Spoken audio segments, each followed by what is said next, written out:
It is a warm Friday afternoon. Record-setting temperatures up here for this time of the year in the Palouse.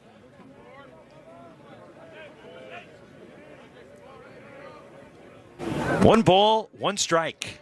Spencer, the pitch. Campbell late on a 91-mile-per-hour fastball. 1-2 the count. Shane Spencer, the junior from Vegas, transferred from Central Arizona Junior College.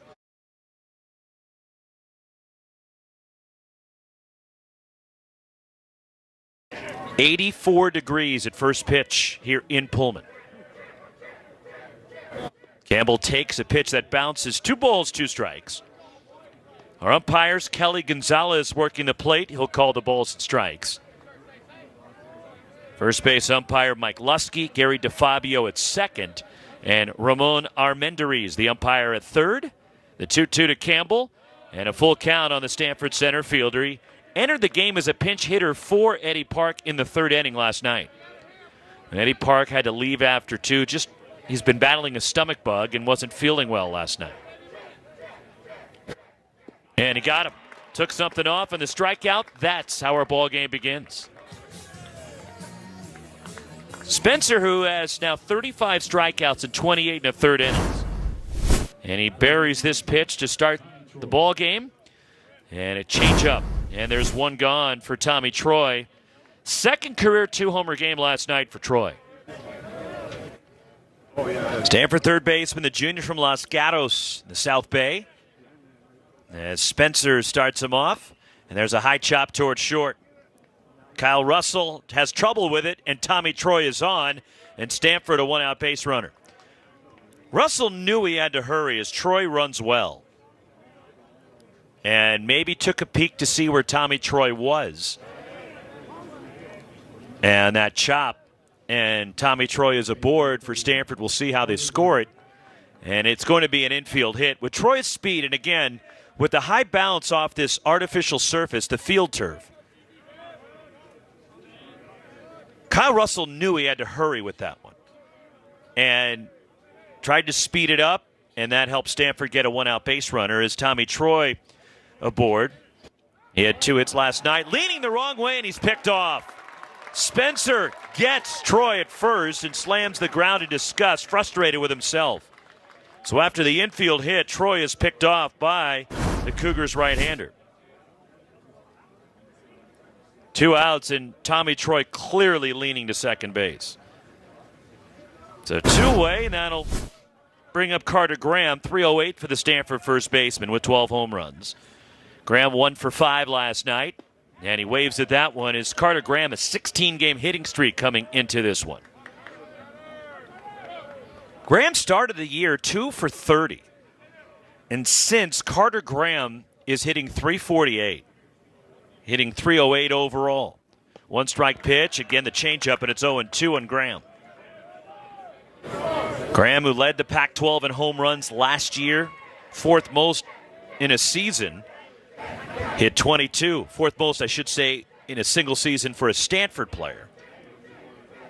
And he goes the other way and pokes one into right. And a 2-out hit for the Cardinal, flagged down by Bryce Matthews out there. So that extends a hitting streak. Carter Graham has hit in 17 in a row, 18 of the last 19 games. And a 2-out base runner for the Cardinal. Graham is on for Braden Montgomery. Montgomery homered last night in the 10th inning. 1 for 5. He's hit safely in 7 in a row as Montgomery has driven in 10 during the last 7 games. Switch hitter batting for the left against the righty Spencer is Montgomery 6th in the Pac-12 in homers and 5th in total runs. Runs scored, I should say. And in the what would be dirt, it bounces in that artificial field turf, the brown stuff around the plate. And again, it's all the same surface here. Ball 1 on Montgomery. Sophomores, Montgomery last year was the Pac-12 Freshman of the Year, established a new Stanford record for homers by a freshman, hit 18 last year. 2-0. Stanford leads the conference. They've hit 95 homers, hit 3 in the ball game last night. It's the Cardinal last year, a program record. 118 home runs. including 23 coming in the postseason last year for Stanford. Carter Graham, the runner at first, 2 down.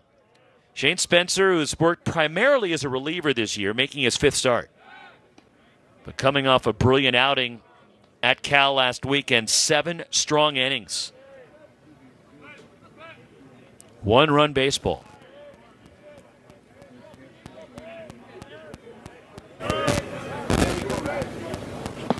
Six-one right-hander. There's a strike to Montgomery. It's 2-1.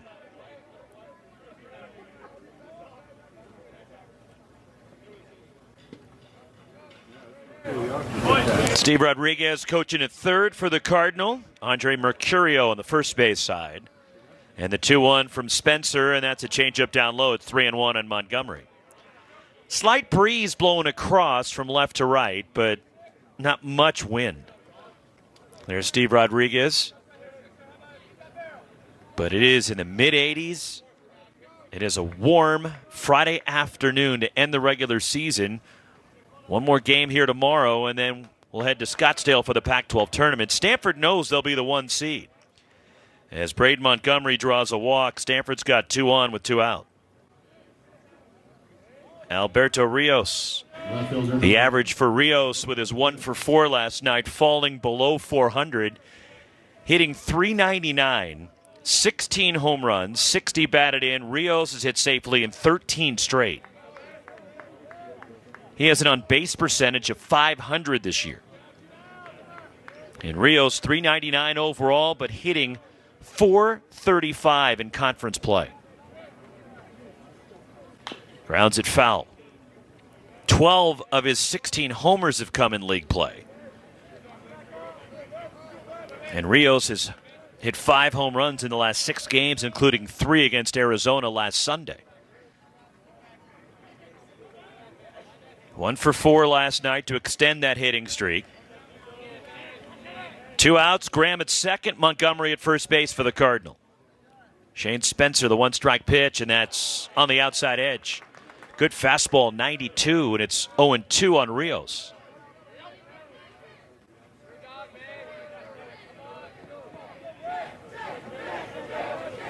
Symmetrical ballpark, 330 down the lines. 370 to the alleyways, 400 to straightaway center at Bailey Brayton Field as Rios tries to hold up, and he did on appeal. Breaking ball biting down and away. Appeal to Mike Lusky, the first base umpire. 1 ball, 2 strikes on Rios, who's among the favorites, if not the favorite, to be the Pac-12 player of the year. Breakout season for Rios. 1-2. Off speed, low and outside. 2 balls, 2 strikes. On Rios, the junior from Bellflower in Southern California. It's taken over as the left fielder. And what a year it's been for Alberto Rios. The pitch. Ripped over third, but foul. Do it again, 2 balls, 2 strikes. As Rios came into Stanford as a catcher. And look, with Cody Huff the last 2 years and now Malcolm Moore and David Esker just trying to find him a spot in the lineup early in the year and penciled him in left field. And he's been there ever since.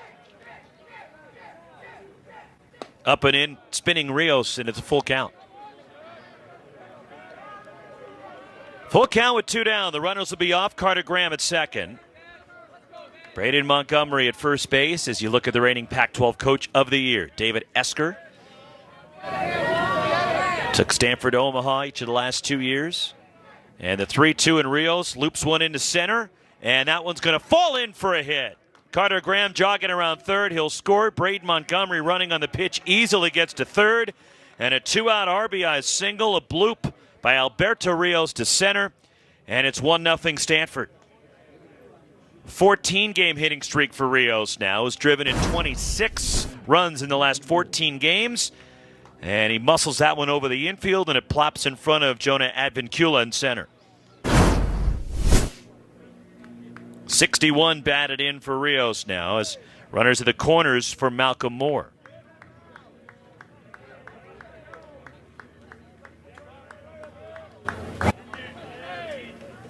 1-0 Cardinal.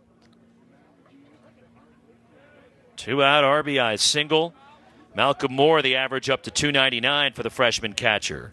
11 homers, and he's out in front of the changeup. Malcolm Moore, 2 for 4 with an RBI last night. He's hitting 7 in a row.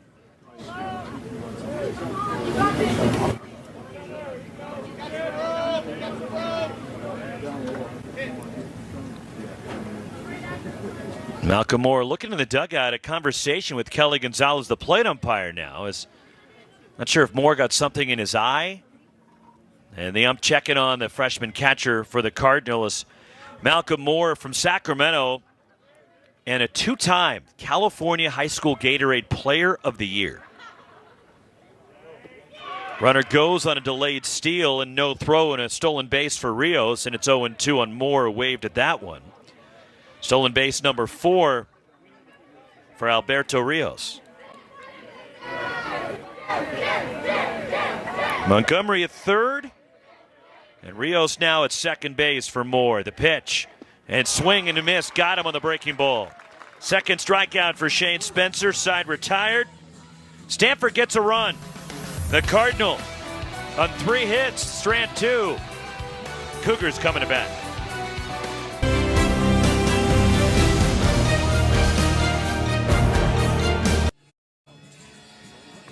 1-0 Cardinal. As you look at the Wall of Fame here at Washington State, the Athletics Hall of Fame, the All-Americans, and a proud baseball tradition. Now Washington State, there you see the plaque for John Olerud. As you take a look at the Cougars lineup for Brian Green today, brought to you by the Graduate Hotels. And for Washington State, same guys that we saw in the lineup last night. Some guys moved around. In fact, Elijah Hainline moves to the cleanup spot. Bryce Matthews, who homered last night, batting 5th. Kyle Russell moves up to 6th in the order for the Cougars against, and a tough task to deal with, maybe the Pac-12 pitcher of the year. Quinn Matthews, the lefty for the Cardinal, the senior from Aliso Viejo, leads the Pac-12 in strikeouts as he's tied for 4th in the country in strikeouts. Quinn Matthews in 90 2/3 innings this year has struck out 113. 6-3 and a 3.08 ERA. Jonah Advincula leads off for Washington State. Matthews with that glance over to the third base side as he does, and now the bend backwards, and he's ready to roll. And that's in there for a strike, tipped by Advincula. 91 for Matthews. 356 for Advincula. 5 homers, 33 batted in for the Cougars center fielder and leadoff batter. Little high from Matthews at 93 on the fastball. Advincula, 1 for 5 with a run last night, tripled and scored. 9th in the Pac-12 in hitting. The 1-1 for Matthews. That darts the outside corner, another heater. Advincula stole a base last night. He's 3rd in the conference with 24. And that's the most stolen bases by Cougars since Mike Wetmore at 32 back in 1996. 1-2 for Matthews. 2 balls, 2 strikes. Workhorse as Matthews has struck out double digits in 6 of his last 7 starts, including a career-high 13 a few weeks ago against Cal.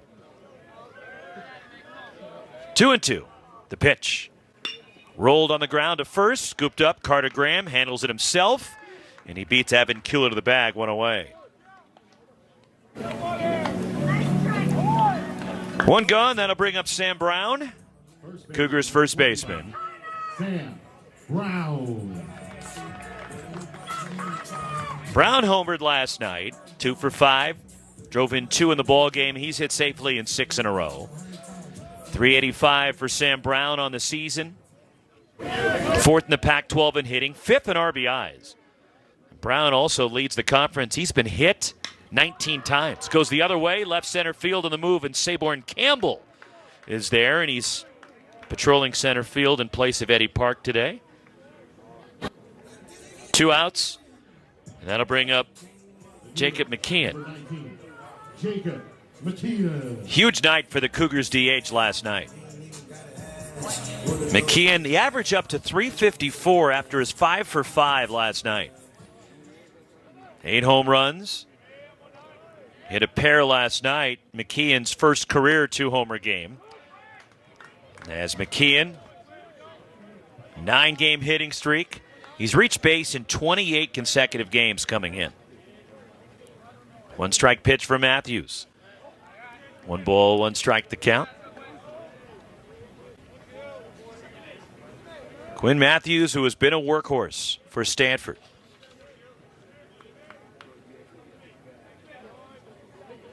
Here's the 1-1. McKeon taps it foul at home plate. 1-2 on the Washington State DH.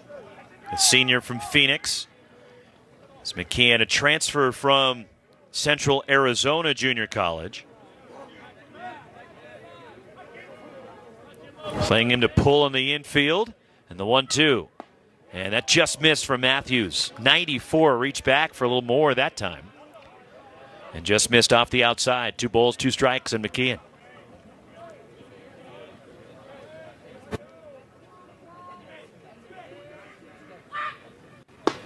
Missed inside, another fastball. And a full count. Matthews, who was the swing guy last year for the Cardinal, effective both out of the bullpen and in the rotation, has been cemented in as the #1 guy this year for Stanford. 3-2. Got him with the changeup, struck him out, and a 1-2-3 first for Quinn Matthews. Through 1 in Pullman, 1-0. Stanford leading the Cougars.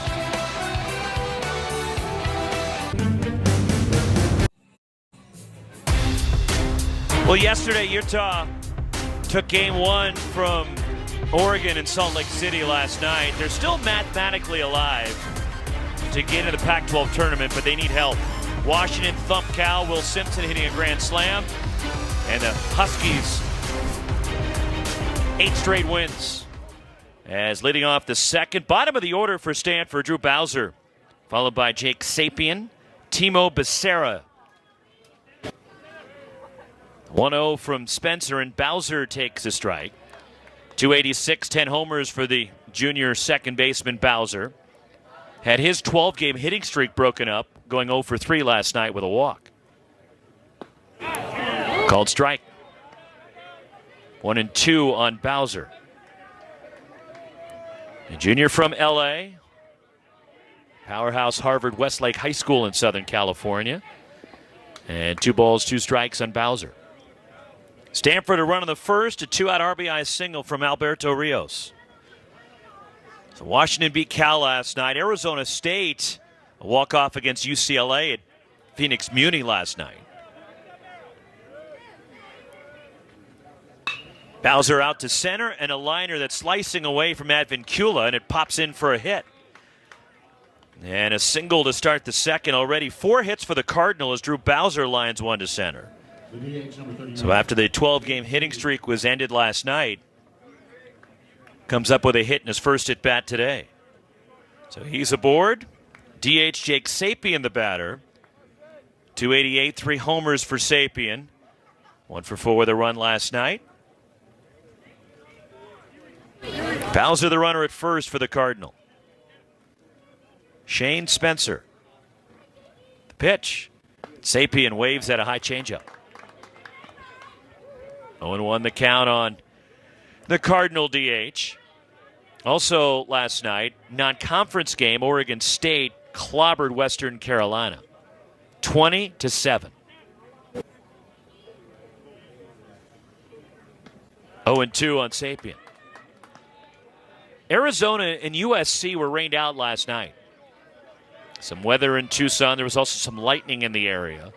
They're playing a doubleheader today. Game 1 already well underway. Started at 1 o'clock. Game 2 of that double dip will be at 6 o'clock tonight. It is all Wildcats in that one. 13-3 Arizona leads heading to the 8th at High Corbett Field. Behind Cam Walty making the start for Arizona in that one. 0-2 to Sapien. Ball 1, 1 ball, 2 strikes. Chase Davis, Kiko Romero, Emilio Corona, Tony Bullard have all homered in that game for the Wildcats. They lead that one 13-3 over USC. 1-2. Strike three called, outside edge, a fastball. Third strikeout for Shane Spencer. One out, Bowser at first for Timo Becerra, the shortstop for the Cardinals. You look at the fastball that darts the outside corner. Limited opportunities for Becerra this year. He's 6 for 18 with a home run, making just his second start. And he's in there for Owen Cobb at shortstop for the Cardinal is Timo Becerra, the sophomore from Clovis. And Bowser gets back to first base. Also a final today. Oregon clobbered Utah in Salt Lake City 9-1 behind Turner Spoljaric. Merritt Jones took the loss for Utah in that game. Waved at by Becerra. So Becerra is in today, as last night on a play late in the ballgame, Owen Cobb, as he was covering second base, in the 8th inning, Jake Harvey went barreling into second base and collided with Cobb at the bag. Becerra, now 0-2, is on a bunt. Drew Dowd was trying to throw out Harvey at second base, and the throw took Cobb into the runner, and Cobb got his left hand tangled up with Harvey last night. Bowser at first. One down, the 2-strike pitch. Way outside to Becerra. And so Owen Cobb actually taped it up and finished the game, but he needed a couple of stitches in his hand last night. It was his left hand. Now he is available for David Esker today, but the Cardinal holding him out of the starting lineup and giving Becerra an opportunity. Way inside to Timo Becerra. 2 balls, 2 strikes.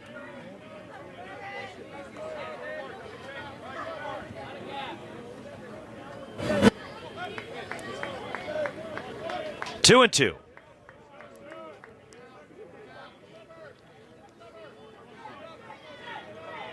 Top of the order, Saborn Campbell on deck as Spencer moved to first. And Cobb was on the field taking grounders pregame, was around the cage. But Stanford just going to hold him out. More precautionary than anything. And yes, Stanford desperately wants to win. They're still playing for a lot, even though they've already clinched the number 1 seed. They're the Pac-12 champions.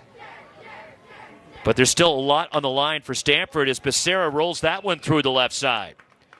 And a single. Bowser goes to second. And there's 2 on for Campbell with 1 out. Nice at bat by Timo Becerra. So now Saborn Campbell, who struck out in the first, will be the batter. Top of the order for the Cardinal. But Stanford, okay, well, what are they really playing for? Well, there's still a lot riding for David Esker and the Cardinal. Most importantly for Stanford, they want to keep this momentum going and how well they're playing. They don't want to lose that edge. Want to keep that tunnel vision and keep it going full throttle. And there you see Owen Cobb. I don't know if he's bored with the ball game yet. But the left hand taped up there, you see it standing next to the athletic trainer for the Cardinal. And charting some things for Stanford in the dugout. As Campbell lays off, it's 1-1. But Stanford, the Cardinal, are pretty much guaranteed. It would be criminal if they don't host a regional. And it would make it 6 straight years Stanford would host a regional. Spencer just missed. And Stanford coming into this year is the only team in the country that has hosted a regional each of the last 5 tournaments. So they want to make sure they nail that down, but also not just be a regional host. Campbell gets a piece, 2-2. Stanford wants to also secure a top 8 national seed. And Stanford needs to finish strong to be able to do it. And they're in a good position right now. The RPI is hovering around 15. 2 on, 1 out. The 2-2 to Campbell. And he fouled that off his foot. We'll do it again. Stanford with the victory last night. And the RPI for the Cardinals went up a couple of spots, so they're number 13 in the RPI today. Campbell reaches for it and taps it foul. We'll do it again. 2 balls, 2 strikes. And they're the highest rated West Coast team in the RPI. The next being Washington. The Huskies are 29 in the RPI. Oregon State, by the way, is 32. And again, over the years, it's been proven that the RPI has been no friend to the West Coast. And you have to take that into account as well. Drew Bowser at second, Timo Becerra at first. The 2-2 from Spencer. And it's just off the outside and a full count on Saborn Campbell. Spencer inching closer to 50 pitches and still in the second inning.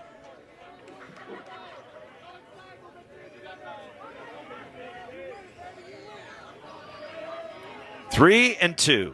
Here it comes. Chased one. Breaking ball got him. 4 strikeouts for Spencer.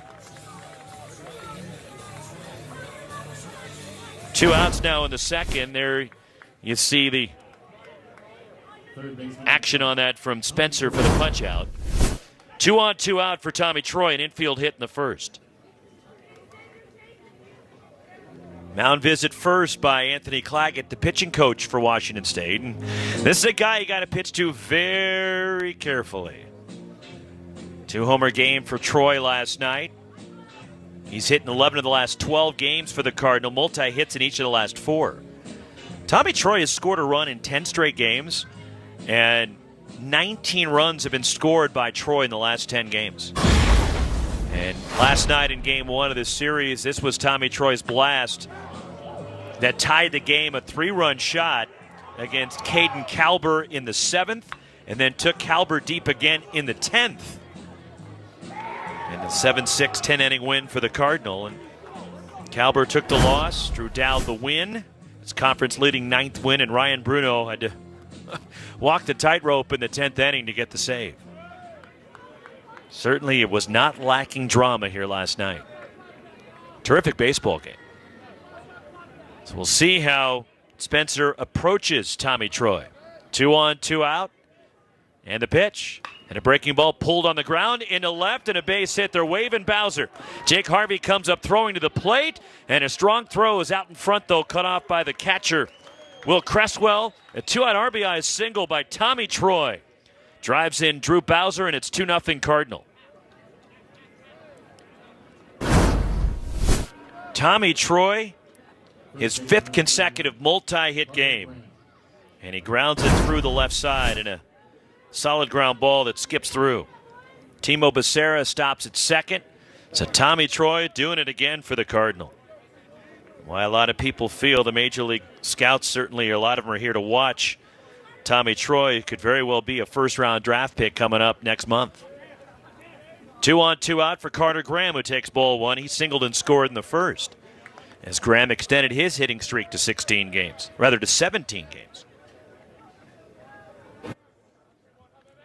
Already 6 hits for the Cardinal.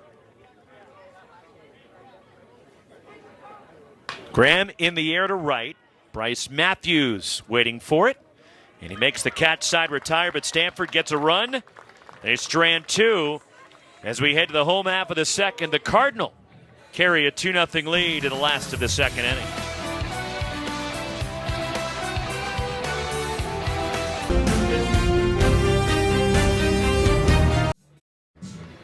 We take a look around the Pac-12, and already a final.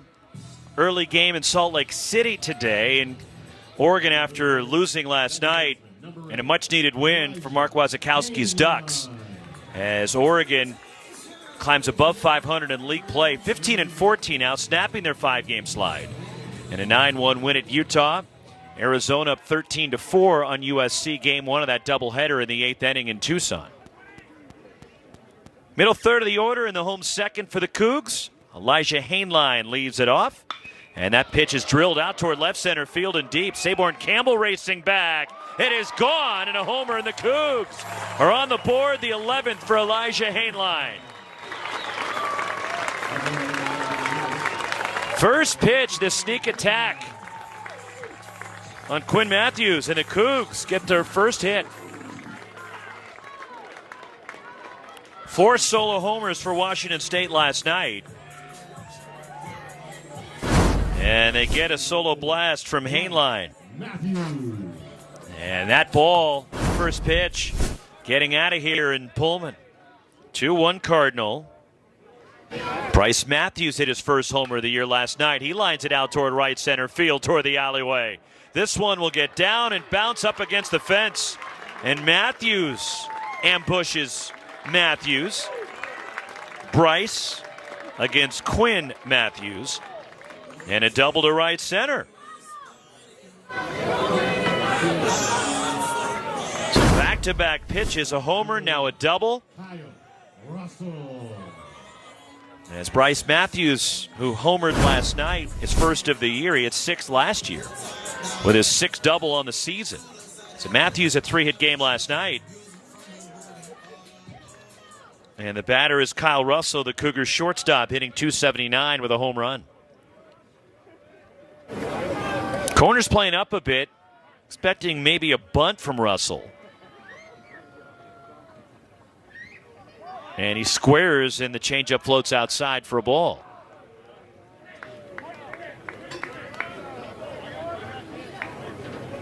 Russell, the junior from University Place, went to Curtis High School over on the other side of the state. The 1-0 from Matthews. And that's a strike as Russell pulled the bat back on the fastball. 1 for 4 the walk last night for Kyle Russell. Bryce Matthews at second. After a quick 1-2-3 first, Quinn Matthews giving up a homer and a double in the second. Russell squares, bunts at it, fouls it off, 1-2. We'll see what Brian Green wants to do. Will the Cougars head coach leave the bunt play on with 2 strikes here? There's Brian Green, his 4th year in Pullman. He's had a really good year. 29-21 overall. Still have not locked up a spot in the Pac-12 tournament.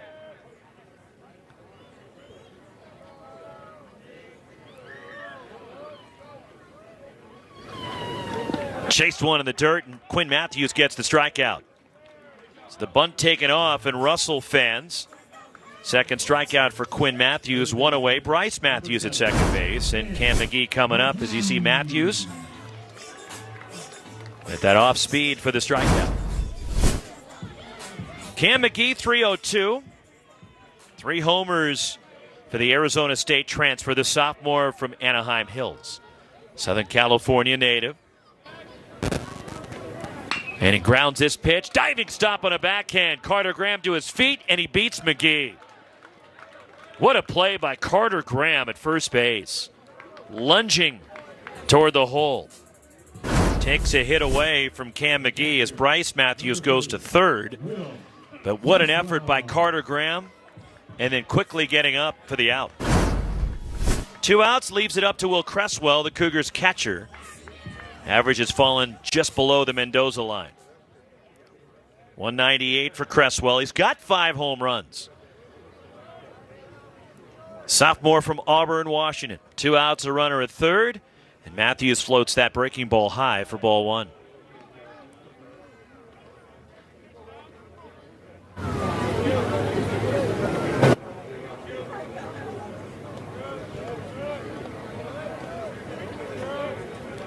Quinn Matthews. The 1-0 pitch. Changeup low and outside is Bryce Matthews at third. Single runs for Stanford in the first and second. RBIs for Alberto Rios and Tommy Troy. A homer by Elijah Hainline to lead off the bottom of the second. His 11th of the year.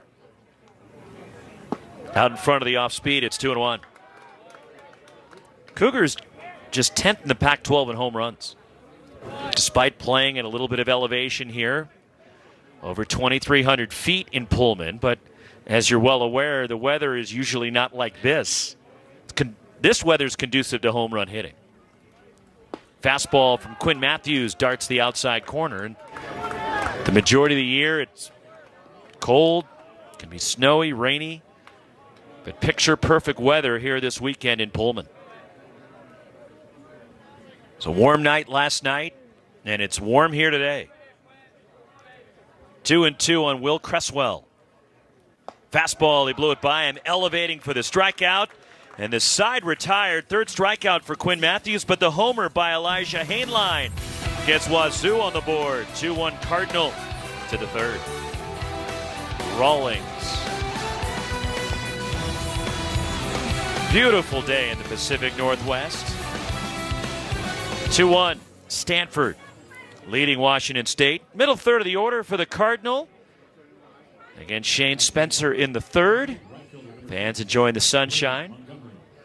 Braden Montgomery, Alberto Rios, Malcolm Moore for the Cardinal here in the third. Against Spencer. Stanford already with 6 hits as Montgomery into the shift, and from shallow right, Elijah Hainline throws out Braden Montgomery, and the shift works that time for Washington State, and they get the out. That, of course, is illegal now in Major League Baseball. It's a violation of the new rules defensively, but you can still do it collegiately. There's no banning of the shifts or making the infielders have to position themselves on the infield dirt at the college game. Overshift on the other way for Alberto Rios, an RBI single in the first, and he looks at a strike from Shane Spencer. 6 hits for Stanford, all singles.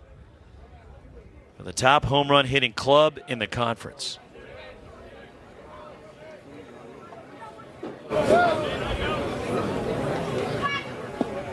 Did he go? And no swing on appeal. It's 1 ball, 1 strike on Rios.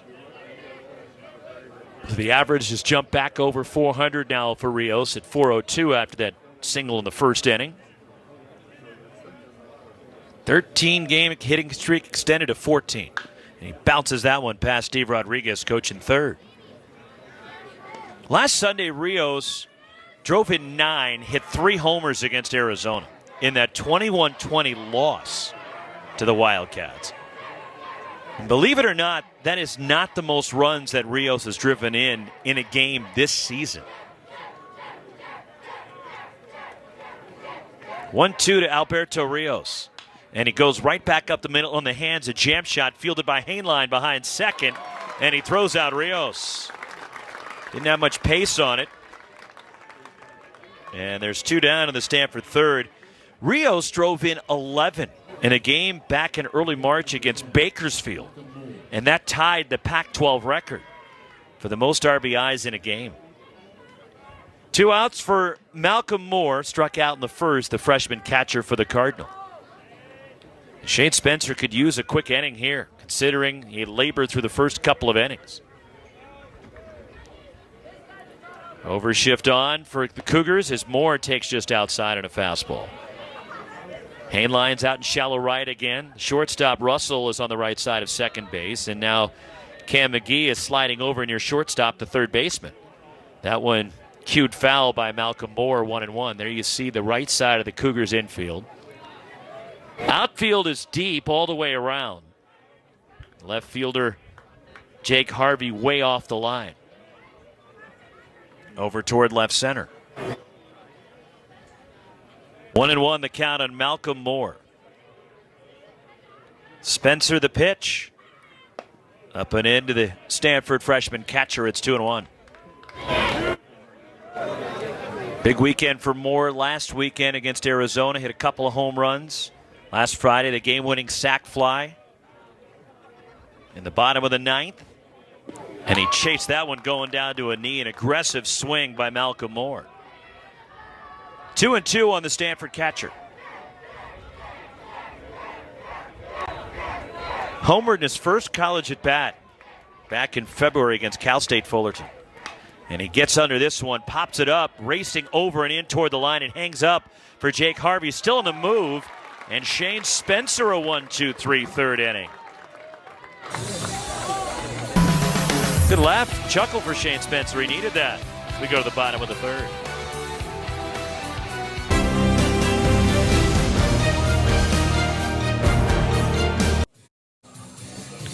2-1 Cardinal. Is that Washington State's version of Tightwad Hill? Which, of course, you see at Memorial Stadium in Berkeley. Fans looking at the game for free. Or maybe they just wanted to bring their dog, and the dog probably can't come into the ballpark. It's not Bark at the Park Day. Join the beer garden down the right field side. On the Palouse, and a spectacular day for baseball at Bailey Brayton Field. And a huge game for Washington State. 2-1 Stanford, 9-1-2 for the Cougs in the home third. Jake Harvey, Jonah Advincula, and Sam Brown due up for Washington State. Jake Harvey, 300 for the left fielder, a couple of homers as Matthews' fastball is fouled back. Harvey, the senior, the grad transfer from Cal State Fullerton, began his college career at Oregon State. 2 years with the Beavs, 2 years at Fullerton playing for the Titans, although last year played in only 4 games because of an injury. And having a solid year out there in left, 300 for Harvey, who's acted for a lot of the year for Brian Green as kind of a second leadoff guy. 2-1 the count. So big game for Washington State because the Cougars still trying to lock up their spot in the Pac-12 tournament. The top 9 teams get in. Strike called, it's 2-2 on Harvey. Stanford knows they are the 1 seed, but everything else kind of still up for grabs.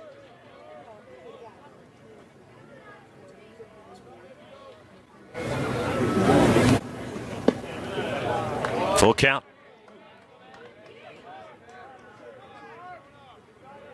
Cougs 10-17. Right now tied for 8th. And that's ball 4 and a leadoff walk. And a base runner for Washington State. We go back to the top of the order and Jonah Advincula. Ground out in the first for Advincula. Center fielder, number 11, Jonah Advincula. So Advincula, the transfer from D3. From Redlands College, 3 years there, the Bay Area product. He's from Santa Clara, went to Archbishop Mitty in the South Bay. Moved to first by Matthews. Advincula hit right around .430 last year at the Division III level and had a good summer playing in the Northwest League, playing for Corvallis as Matthews have moved to first again. And after he put up great numbers playing summer ball, entered the transfer portal, and Washington State jumped on him when they had the opportunity to get him.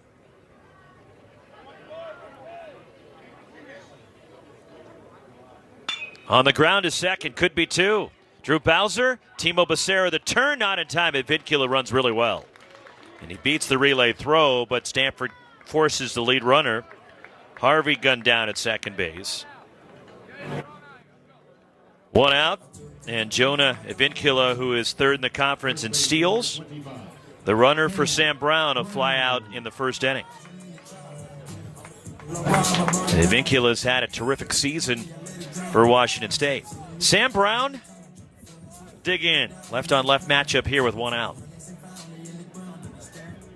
But right now, Washington State, if it were to start, not including if Arizona finishes off USC in game 1 of that doubleheader, as the Cougs are tied at the moment with Arizona, both teams 10-17. Washington State would have the tiebreaker because they won the series from Arizona earlier this year. That's why they'd be the 8, Arizona the 9.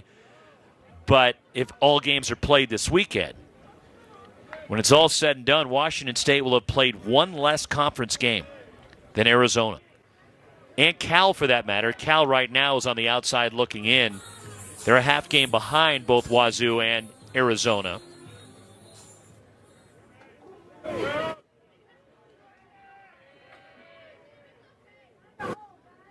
Matthews the pitch, and Brown fouls it back. And Cal's 10 and 18. Utah's still mathematically alive, even with their loss to Oregon already today.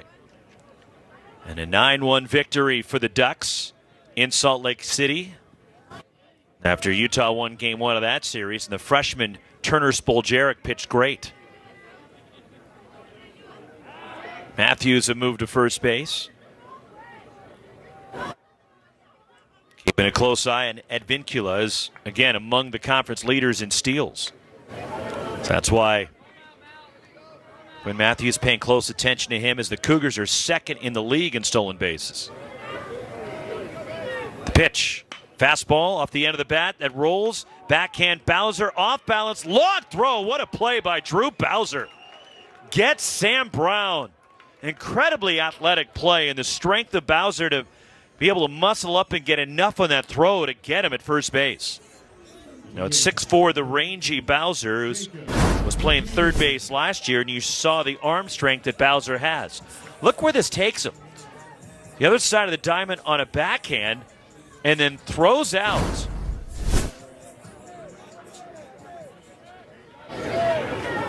Brown, and there's 2 away.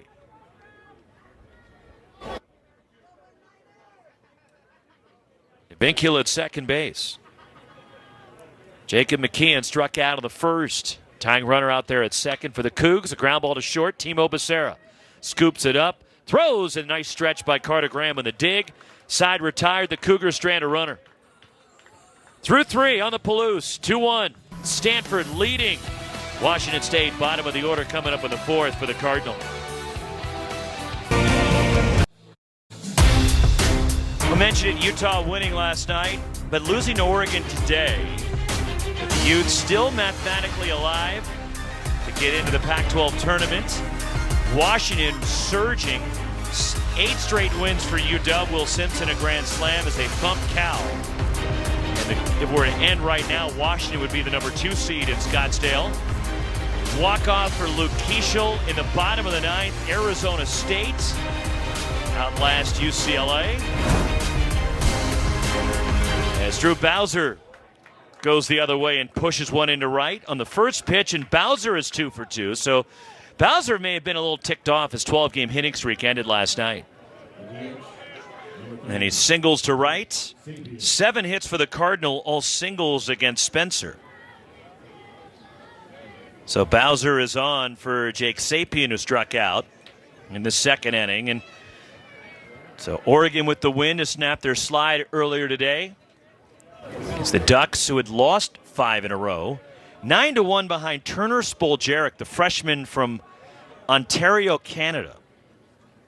And you're wondering, if you haven't followed, yes, he is the son of Paul Spoljaric, the former Major League pitcher with the Jays, the Mariners, Phillies, and the Royals. Were 6 years in the big leagues for Paul Spoljaric. And Turner Spoljaric, a great outing for Oregon today. Jake Sapien out in front of the changeup. 1 ball, 1 strike on Stanford DH. So a 9-1 win for Oregon to even up that series in Salt Lake City. 7 strong innings for Spoljaric today. Moved to first by Shane Spencer. The Ducks jumped on Utah early.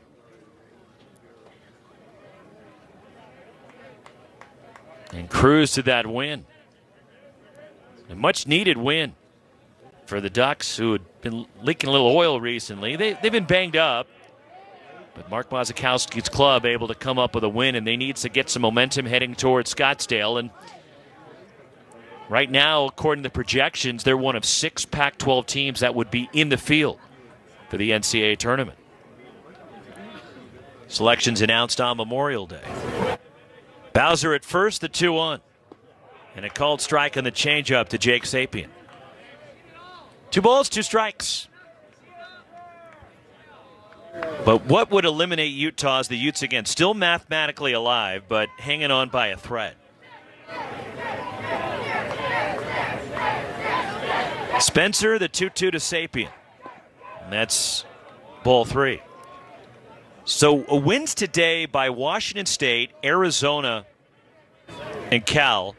If 2 of those 3 teams win today, Utah is officially eliminated and cannot go to Scottsdale in the Pac-12 tournament. They'll be one of the 2 teams left out. 3-2. Sapien just got a piece of it, and that one also got a piece of the catcher, Will Cresswell. Do it again. 3 balls, 2 strikes. Drew Bowser running will go back to first base. So right now, Utah's in the stay and wait and hope mode after a loss earlier today.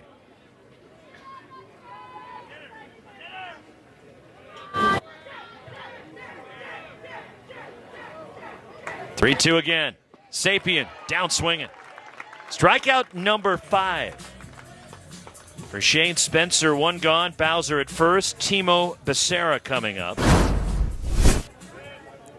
As Sapien has now struck out twice.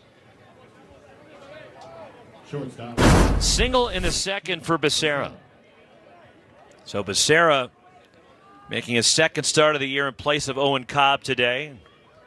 Owen Cobb is available off the bench if David Esker wants to go that route. Senior from Seattle. Started last night, received a couple stitches after the ball game in his hand. And Becerra hits a smash to third, knocked down, picked up. Cam McGee to his feet, throws out Becerra.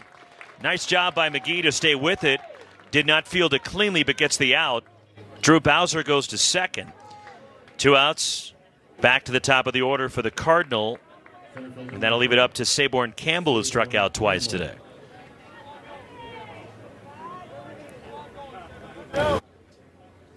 Two-one Stanford in the 4th. Single runs for the Cardinal in each of the first and second innings. RBI singles for Alberto Rios and Tommy Troy. Elijah Hainline is homered for Washington State's run.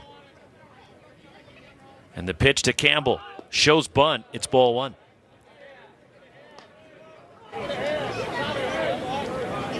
Last night was a huge opportunity for Washington State, and they could not put away Stanford, and the Cardinal came back to steal game 1. Campbell bunts at it, fouls it off. 1 ball, 1 strike.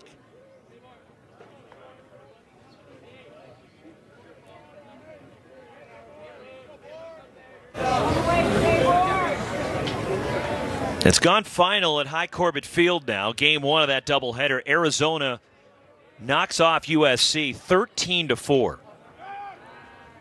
And the Wildcats, same boat as Washington State, trying to get that spot in the Pac-12 tournament. USC has been playing great baseball. Their 6-game winning streak ended. Trojans now 16-12, and what a first year it's been for Andy Stankovitz, the new coach at USC. 2-1 on Campbell. Chip Hale's squad, win number 29 overall, as Arizona has now won 3 straight after beating Stanford last Sunday at Sunken Diamond. And then they flew down to Orange County and beat UC Irvine Monday. And believe it or not, Arizona became the first conference team to beat UC Irvine this year. The Anteaters were 7-0 against the Pac-12 prior to that game. Strike call to Campbell. It's 2-2. So 13-4 Arizona with the win. Cam Walty gets the W, going 6 1/3 innings. Arizona hitting 4 homers. Chase Davis, Kiko Romero, Emilio Corona, Tony Bullard, who went 4 for 4 in that game. Game 2 of the doubleheader will be at 6 o'clock. 2-2. Campbell, weak grounder to short, charging it. Kyle Russell on the move, throws out Saborn Campbell, and the Cardinal are gone in the 4th. 1 hit, 1 left. Middle third of the order coming up for the Cougs in the home 4th. 2-1 Stanford leading Washington State as we head to the home half of the 4th. Middle third of the order for the Cougars. The sun splash Friday afternoon. Temperatures in the 80s. Gorgeous weather on the Palouse. Elijah Hainline, Bryce Matthews, Kyle Russell for Washington State against Quinn Matthews. Stanford lefty has struck out 3.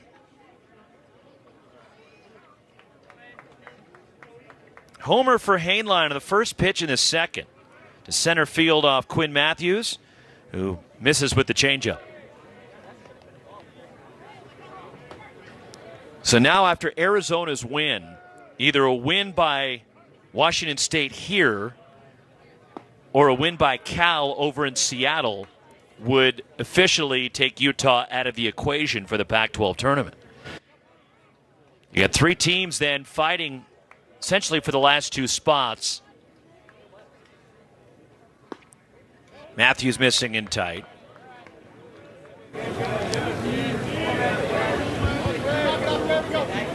Two and one on Elijah Hainline. Quinn Matthews missing with the changeup just inside. 3-1. Blake Soderstrom took the loss for USC in game 1 of that doubleheader. 3-1. And Quinn Matthews lost him. He's walked 2 now. And second consecutive inning, Matthews has walked the leadoff guy, which is unlike Quinn Matthews. Now Bryce Matthews, who laced a double to right center in the second.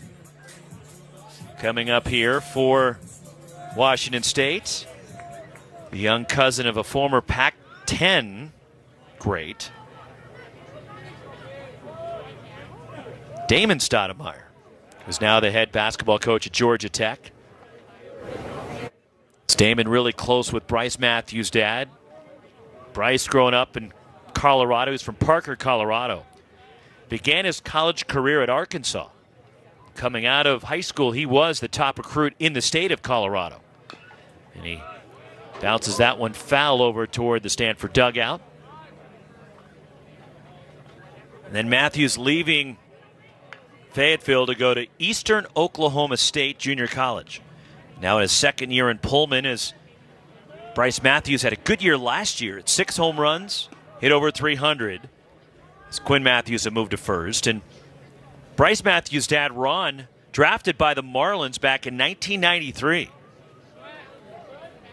By the way, 1993 was the inaugural season for the Marlins. As a called strike.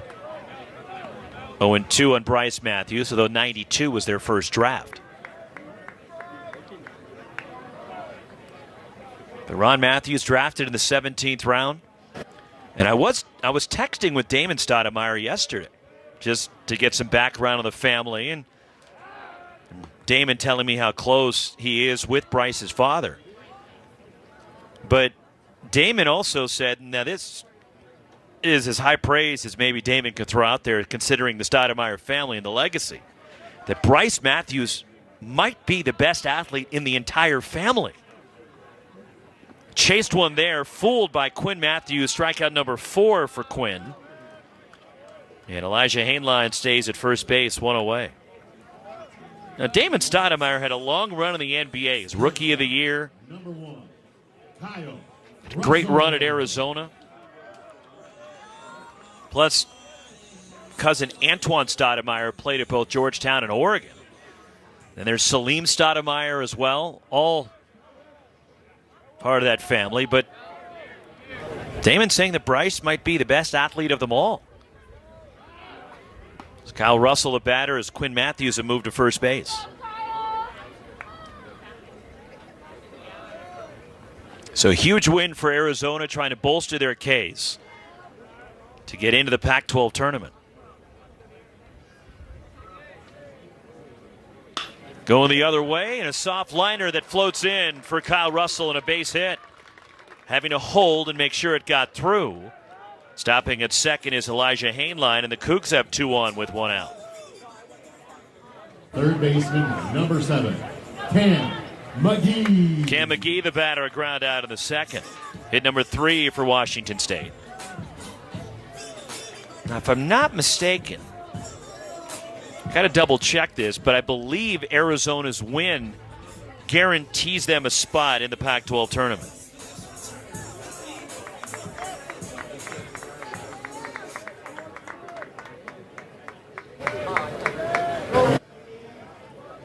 Cam McGee, the hitter.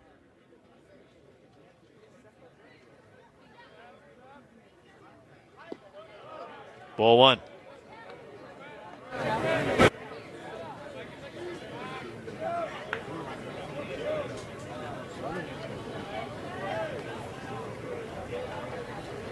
Because with that win, Arizona now 11-17. Utah cannot catch them.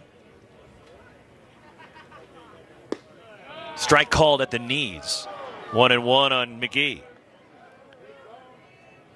And Cal can finish with the same record.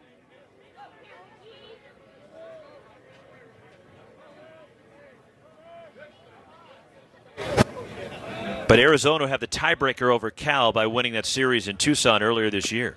High chop, waiting on it. Carter Graham leads Quinn Matthews for the out. Close play at first base. Elijah Hainline goes to third. And scooting up to second is Russell. There's two away. Leaves it up to Will Cresswell. Number 30. Strikeout victim of Matthews in the second. You know what? I don't think it secures the spot just yet, as Arizona still has 2 games to play with USC, tonight and tomorrow. If Cal wins their last 2 and USC comes back to win the last 2, then Cal would move past Arizona. So no, a win tonight for Arizona, they sweep that doubleheader, or a Cal loss is what would get their spot in the Pac-12 tournament. Here's a weak grounder. First base, Carter Graham. Underhands to Matthews, side retired. So Quinn Matthews, for the second consecutive inning, pitches around the leadoff walk. 2-1, Stanford, as we go to the 5th. Talking about the tournament in Scottsdale coming up at Scottsdale Stadium next week, starting on Tuesday. And this is the new format at the spring training home of the San Francisco Giants. Scottsdale Stadium is the revamped format who had 8 teams last year, and now they expanded it to 9 teams this year with the new format, 3 different pools of 3 teams. The winners of each pool advance, as you see how the seeding will go and who's in what pool, as Stanford will be the one. They'll have the 6 and the 9 seeds in their bracket. So the winner of each pool is Tommy Troy, bounces it foul. He's 2 for 2 with an RBI already in this one. Stanford with 7 hits, all singles. But the winners of each pool will advance. And there's one wild card that will be pushed through. As Tommy Troy pops it up, going out into shallow right. Elijah Hainline, the second baseman, makes the catch. And Tommy Troy retired for the first time today. 1 away for Carter Graham, who singled and scored in the first. He's 1 for 2. First baseman number 31, Carter Graham.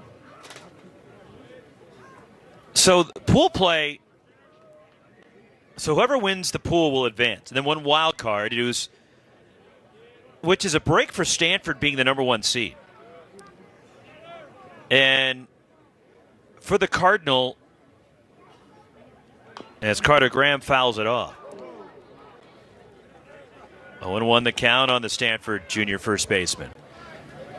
So a win by Stanford gets just 1 win in either their game Wednesday or Thursday in Scottsdale. They will not play Tuesday. They have a bye until Wednesday. Being the 1 seed, Wednesday night, they'll play for the first time as Graham yanks that one down the left field line into the corner.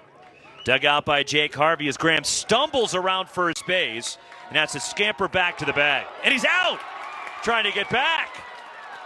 Mike Lusky says he's out, and Carter Graham thinks he beat it. David Esker coming out. And we saw Graham thrown out trying to stretch a single into a double last night, and Carter Graham's hobbling a bit. Already without Owen Cobb and Eddie Park in the starting lineup today, and there you see Graham tumbling around first base. His left foot gave way. And he's trying to walk it off, and he gingerly went back into first base, not anticipating the throw. And they called him out, but I don't think this will be a long review. This is going to get overturned. And to me, it's not even that close. Now he casually went back to first base. And Carter Graham knowing he got back, immediately signaled to the dugout. So the challenge by Stanford in a single for Carter Graham, and then going back, and you see the right foot gets to the bag, and then the tag is made by Sam Brown, the first baseman. So Carter Graham trying to walk it off, hobbling a bit, and you saw his left foot give way as he rounded the bag. There's one more look at it from a different angle, and you see he's already on the bag, and the glove still not making contact with the leg of Carter Graham.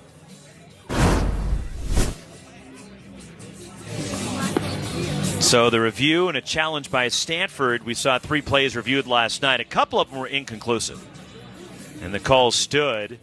And one of them, a significant play in the 8th inning last night, overturned, went Stanford's way.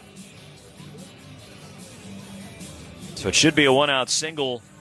It's a single regardless. It's just a question of, is the runner at first base with 1 out, or is there nobody on with 2 outs? And this review is taking a little bit longer than I anticipated, but fully expect this one to be overturned after it was challenged by David Esker. And our first base umpire, there it is. They've changed the call, and it's overturned, and Carter Graham will stay at first base. So the challenge won by David Esker. And a runner's aboard for the Cardinal here with 1 out for Braden Montgomery, who's 0 for 1 with a walk. Right fielder number 6, Braden Montgomery. So Stanford, again, will not play Tuesday. They will have the bye into Wednesday, and they'll play the late game on Wednesday night by virtue of being the number 1 seed. And Stanford, to get through, if I'm reading the format correctly, we're all getting used to this new format for the Pac-12 tournament this year, as that's fouled away by Montgomery. And last year you had the full double elimination tournament. This year it's a little different. And Stanford wins just 1 game. I believe they, if I'm reading it correctly, they're essentially guaranteed a spot in the semis on Friday, as that smashed on the ground and through the shift into right center. Carter Graham chugging around second. He'll make it to third easily. And now the relay throw gets away from Elijah Hainline, but backed up by the catcher, Will Cresswell. And Braden Montgomery with another hit. 9 hits for Stanford, all singles. Braden Montgomery extending the hitting streak to 8 games. Alberto Rios.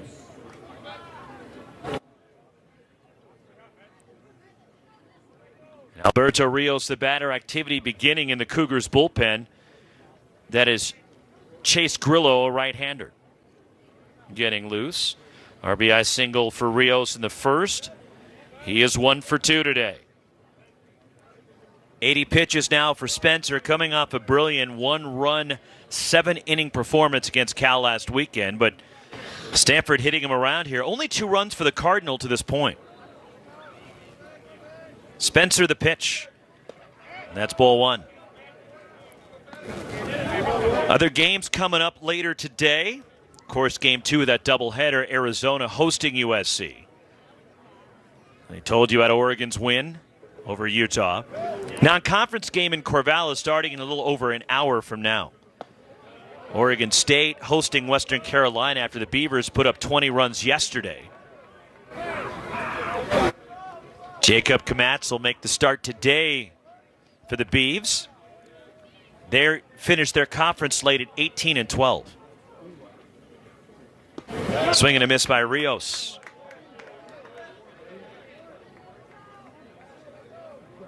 So they can't improve their conference record, and their seeding will be dictated by how the rest of the results go in the conference this weekend.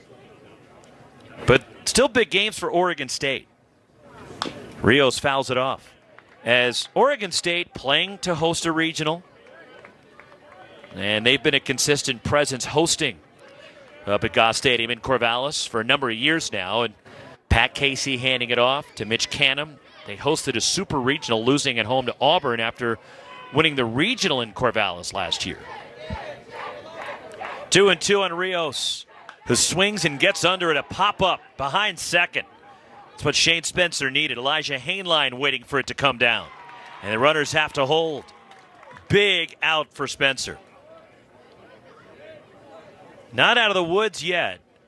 With Malcolm Moore coming up, but now with 2 outs and runners to the corners. Takes a sac fly. Fielder's choice out of the equation to score a run. Strikeout and a fly out for Malcolm Moore. But Oregon State, the Beavers RPI hovering around 30. So it's still in the conversation to host.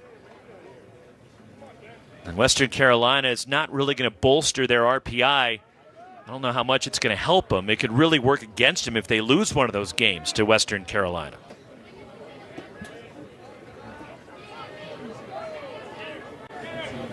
Two on, 2 out for Malcolm Moore. Shane Spencer the pitch. And that catches the top of the zone for a strike. Cal is at Washington. They'll start at 6 in Seattle after the Huskies won 12-1 last night. Kiefer Lord pitching for UW, 6-3 with an ERA at 4.03 on the year. Chris Stamos makes the start for Cal, 2-3, the lefty with an ERA right around 6.5. Runner goes from first and Moore rips that one to right down the line for a hit. Carter Graham comes in to score. Pinballs around on Matthews in the corner. Scoring all the way from first. Diving across the plate, Braden Montgomery. And a 2-run double by Malcolm Moore, and Stanford extends the lead to 4-1. The freshman catcher laces one down the right field line. 14th double for Moore. And Malcolm Moore now an 8-game hitting streak. 2-run double. And all 4 runs now for the Cardinal have come with 2 outs in an inning today. Drew Bowser 2 for 2 with a run. And that may be it. As the pitching coach for Washington State, Anthony Claggett, heading out to the mound as Shane Spencer has been touched up for 10 hits, and they will go to the bullpen here. Pitching change for Washington State as the Cardinal have chased Shane Spencer here in the 5th, and Malcolm Moore delivers the knockout blow. Cougs go to the bullpen, 4-1 Stanford. New pitcher for Washington State, junior righty Chase Grillo takes over. As Grillo from Kennewick, Washington, down in the Tri-Cities. The transfer from Gonzaga takes over after 4 2/3. 10 hits given up by Shane Spencer, 5 strikeouts with a walk. And now turns it over to the bullpen as Grillo. There is numbers on the year, 8.5 ERA, but 29 strikeouts in 18 innings.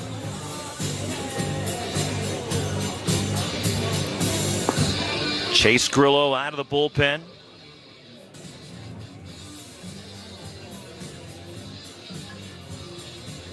Malcolm Moore, the runner at second base after the double and chasing Spencer from the game.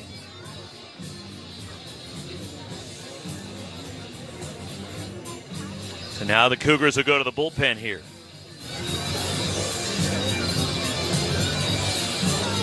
Two runs in, and Stanford a 3-run lead now here in the 5th.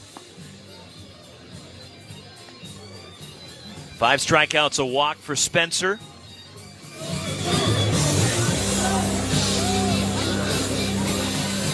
And Drew Bowser will be the hitter, is 2 for 2 with a run today.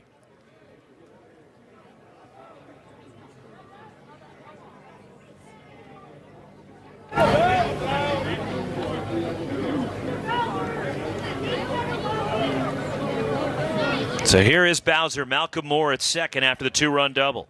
And Grillo turns that one over for ball 1.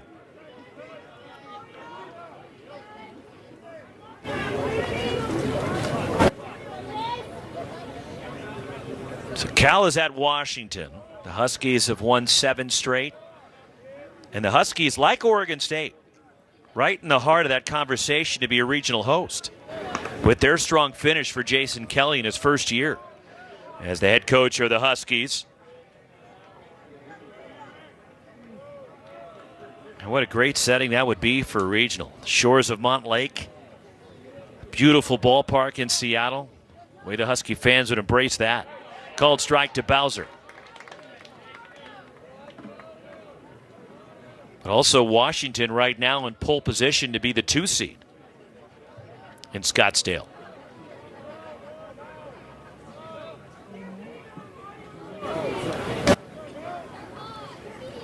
Two and two on Bowser, 94 from Grillo.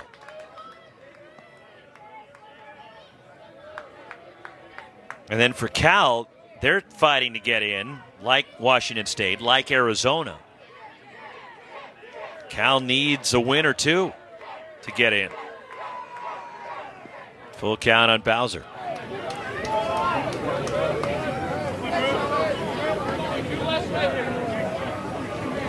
The Golden Bears sit at 10-18 in league play.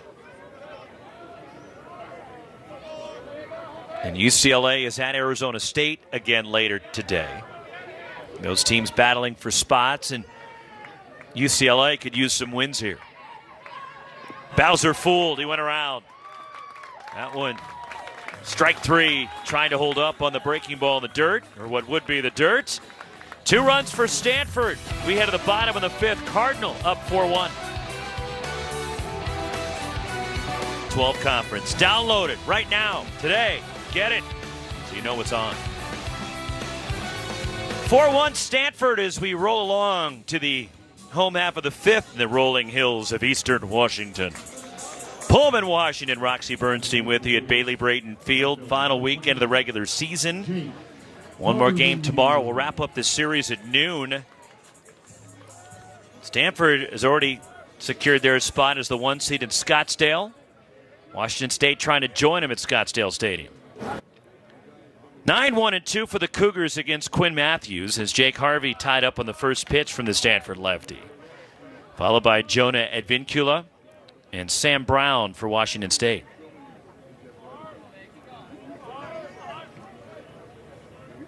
One strike pitch to Harvey. Fouled off at the plate. A walk for Harvey in the 3rd.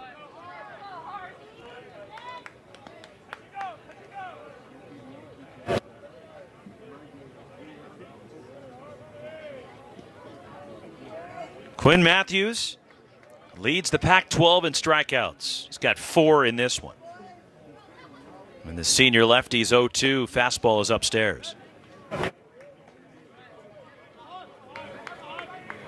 50 pitches now for Matthews. Came into today tied for 4th in the country in strikeouts. Very well could be the favorite to be Pac-12 Pitcher of the Year. And that one fooled Jake Harvey. Another strikeout for Matthews, completed by Malcolm Moore. Down to Carter Graham, and there's one away.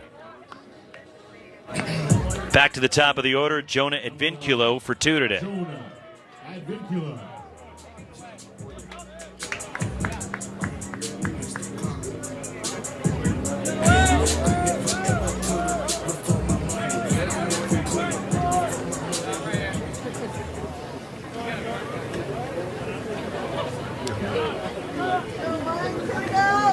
Matthews fastball.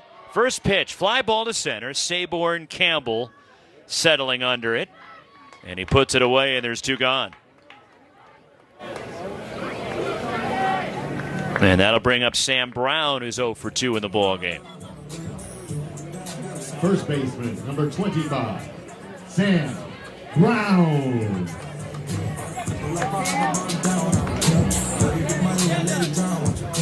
Two outs, nobody on. Here is Brown, who homered last night. Washington State, you're thinking, okay, coming into game 1 of the series last night, playing against the Cardinal, or the Pac-12 champs, and look, Washington State excited to get a good team on their home field and come away with some wins maybe this weekend against Stanford, but Brian Green knew that David Esker, they're not just kind of cruising into Scottsdale in the Pac-12 tournament. Knew they'd be getting after it this weekend. So he had his guys ready, and they jumped out to a 5-1 lead last night.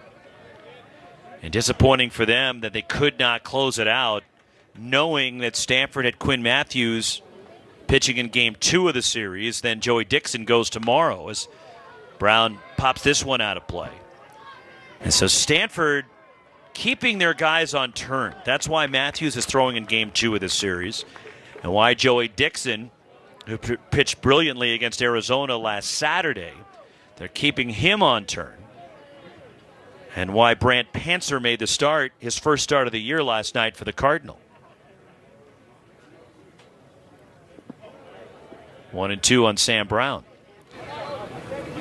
Brian Green knowing, okay, of the 3 games, when you look at it and you're penciling out how the weekend can go, and okay, this is a game that really the odds may be in our favor to get it. And they didn't get it last night. Trying to bounce back today, a liner to left and a good break on it. Alberto Rios makes the catch in a 1-2-3 inning for Quinn Matthews. Through 5 in Pullman. Stanford up 4-1 in Washington State.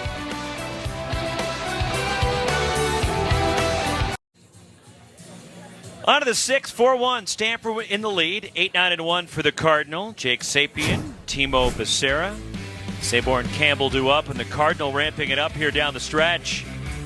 Stanford playing great baseball, winning their 2nd consecutive Pac-12 title, clinching it last Saturday at Sunken Diamond. They lead the conference in homers.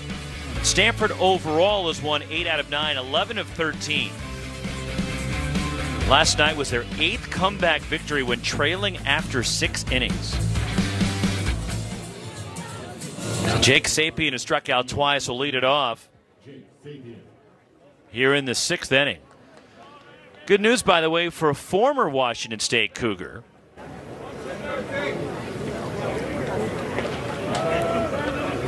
A former Washington State pitcher heading up to the big leagues. Jake Sapien takes a strike. But the Giants, the San Francisco Giants, have selected the contract of Ryan Walker. The former Cougar pitcher was kind of a swing guy for Washington State. Hard thrower with a good slider. 1-1 on Sapien. But in the process, designated former Arizona Wildcat Cal Stevenson for assignment.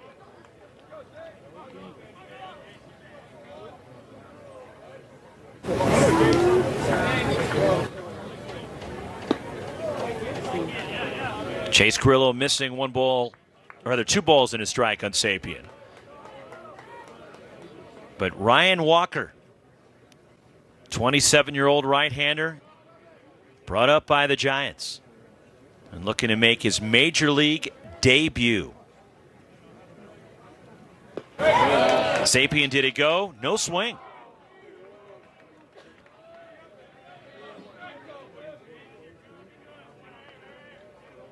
Three and 1 the count on Sapien, leading off for Stanford here in the 6th.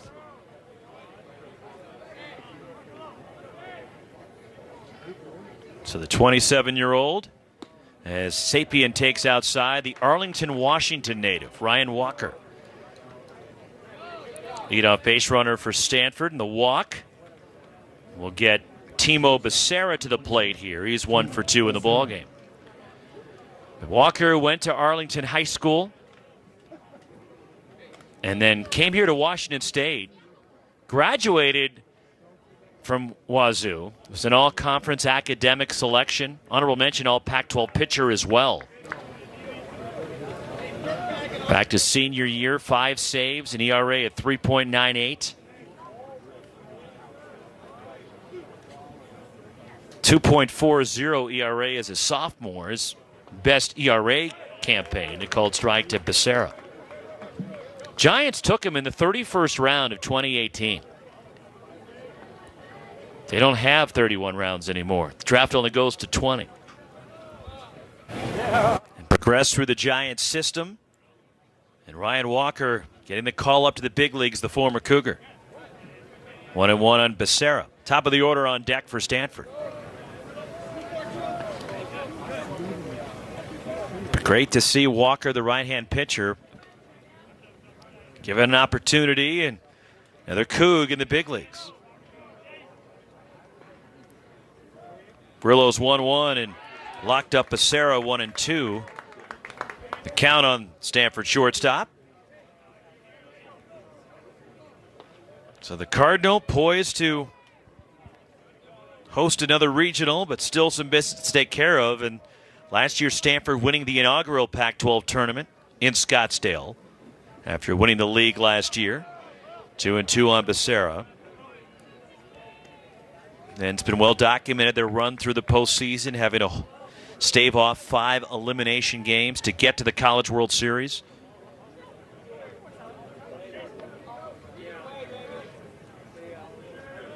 But once you get to that time of the year, you know it's not easy.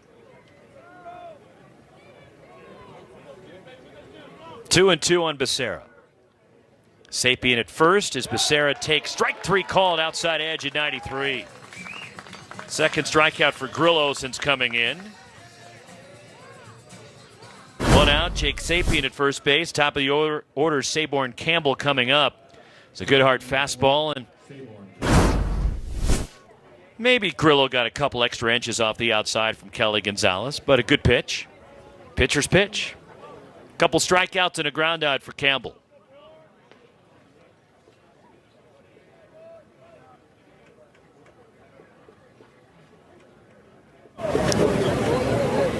Here it comes. Ripped over third, but foul.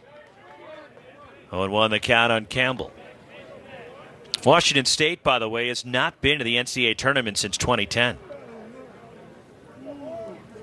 So the Cougs got off to a great start this year. Maybe a little short on pitching.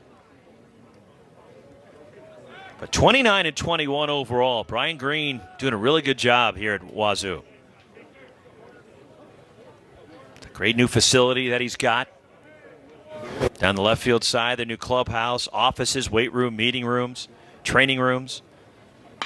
There's a bouncer that goes through the right side, and Campbell puts one the other way. Sapien stops at second base. 11 hits for the Cardinal, and after having 2 hits all season coming into this weekend, that's the 3rd hit in the series for Saborn Campbell. And defensive swing and the adjustment that he made to just bounce one through the right side. 2 on, 1 out. Tommy Troy 2 for 3 with an RBI. Activity for the Cougars in the bullpen. Left-hander getting loose down there as Troy takes a fastball high. 94 from Chase Grillo.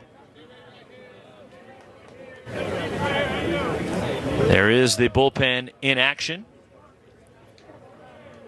Spencer Jones, the left-hander, getting loose. Grillo, the 1-0. Troy takes just a bit low.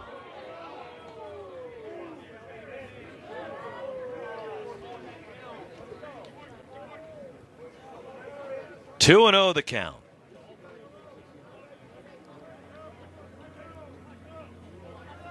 Stanford a 4-1 lead and looking for more.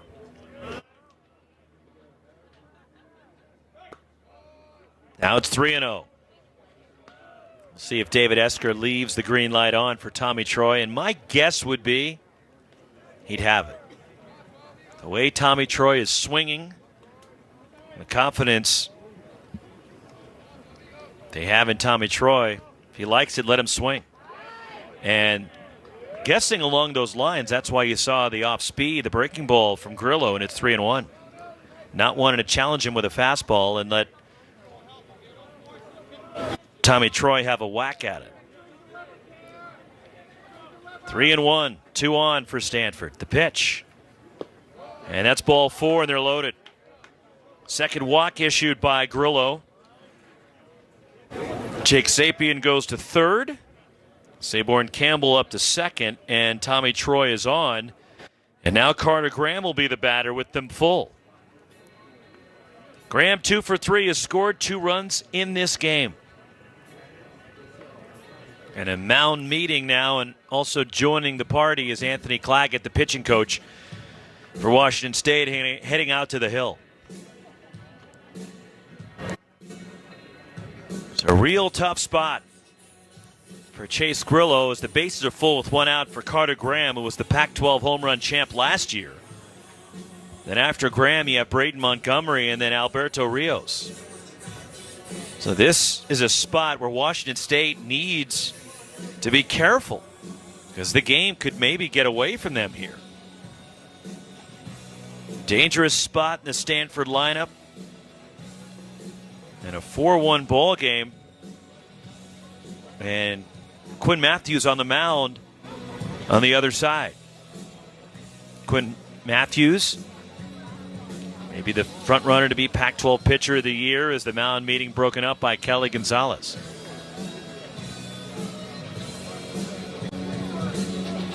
So Carter Graham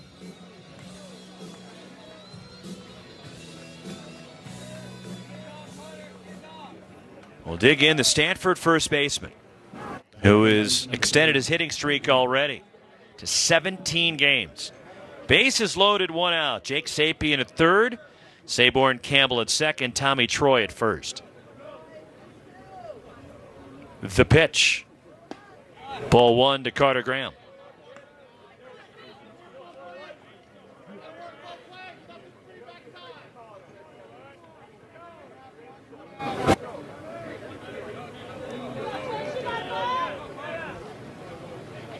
One and 0 the count. Chase Grillo. The pitch. Fooled Graham there with the breaking ball. 1-1.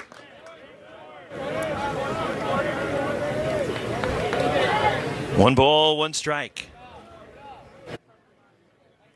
Jake Sapien at third, Saborn Campbell at second, Tommy Troy the runner at first. Grillo, the pitch. And that one hit Carter Graham. Breaking ball that got away from Grillo that brings home a run. And that forces across Jake Sapien. It's 5-1 Stanford. Still only 1 out there loaded for Braden Montgomery. Braden Montgomery, the sophomore, who's going to be among the top picks in the Major League Draft next year. Not draft eligible this year. Saborn Campbell goes over to third, Tommy Troy at second, and that's going to be it for Chase Grillo as Washington State will go back to the bullpen, and with the lefty getting loose, Jones, that Washington State will turn Braden Montgomery around. Switch hitter will bat from the right side. So pitching change for Washington State, 5-1. Stanford leading the Cougars and looking for more on the Palouse.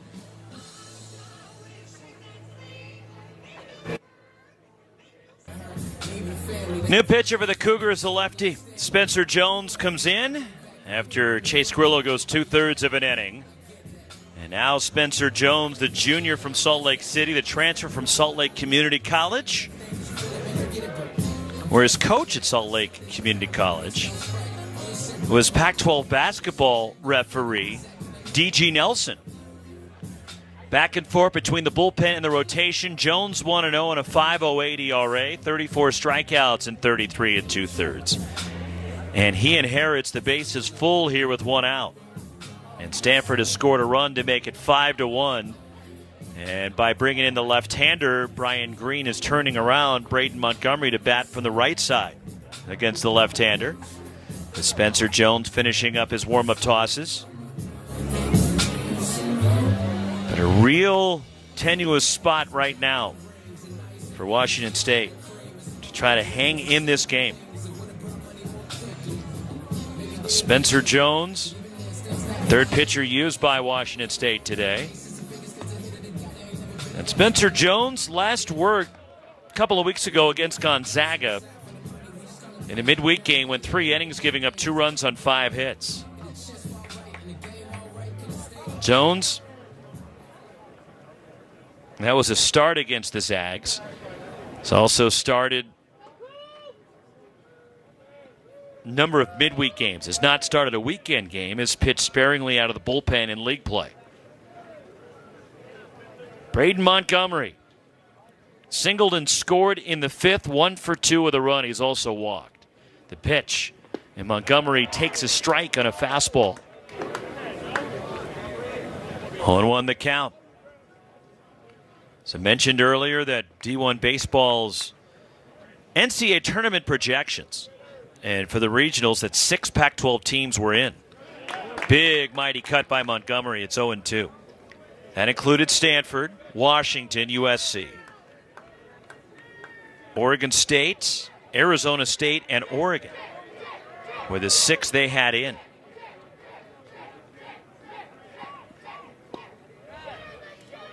And Stanford has a top 8 national seed.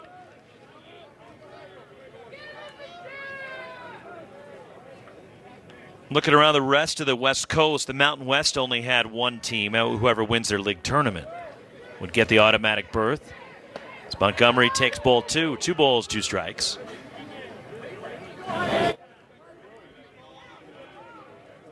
The WCC had just 1 bid. LMU, by the way, the regular season champs, they have their WCC tournament in Las Vegas. Montgomery swinging a miss out in front of the changeup. Big strikeout for the Cougars, and Spencer Jones gets the punch out. 2 outs, that leaves them loaded for Alberto Rios, but Montgomery out in front took a mighty cut. Now bases full with 2 outs. Rios is 1 for 3 with an RBI. Resurgence this year for the Big West. As last year, the Big West, just a 1-bid league. It was UC Santa Barbara that was in the Stanford Regional. Rios taps it foul. But right now, the projections have 3 out of the Big West, with the Gauchos back in. Cal State Fullerton has had a really good year, and Stanford opened up the season against Cal State Fullerton. And UC Irvine is the 3rd team in. And that one hit him. Rios got hit with a fastball down and in. Tried to bury that one in, and Rios gives a thumbs up to the dugout saying he's all right. And that brings in another run. So the second runner for Stanford to score on a hit by pitch here in the 6th inning. And Rios will get credit for an RBI earned the hard way. Malcolm Moore. And they are loaded from Malcolm Moore here with 2 outs. As Saborn Campbell scores for Stanford, a 6-1 lead for the Cardinal. It's good news for Arizona and for Cal seeing this score. Malcolm Moore fouls it back, a 2-run double in the 5th. Moore is 1 for 3 today.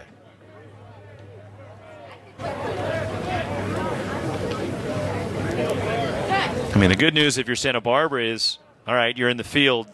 The bad news on the projection was they're headed to Stanford again. I don't think that Andrew Checketts, coach of the Gauchos, wants to head back to the farm. Handled it first. Sam Bryan will take it himself for the outside, retired. Stanford gets 2 more, as the Cardinal have scored 2 in each of the last 2 innings. Heart of the order coming up for Washington State as we head to the home 6th. 6-1, Stanford.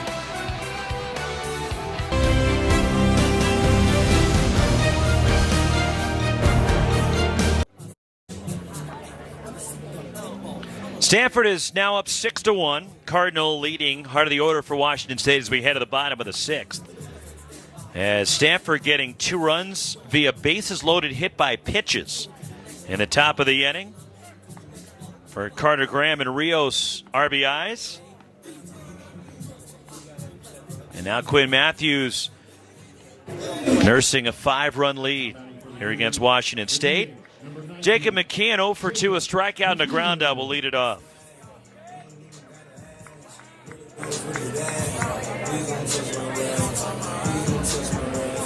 Here is McKeon digging in.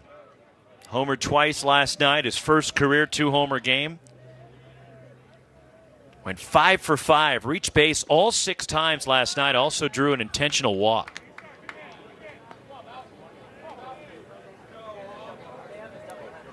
Quinn Matthews still under 60 pitches starting the 6th.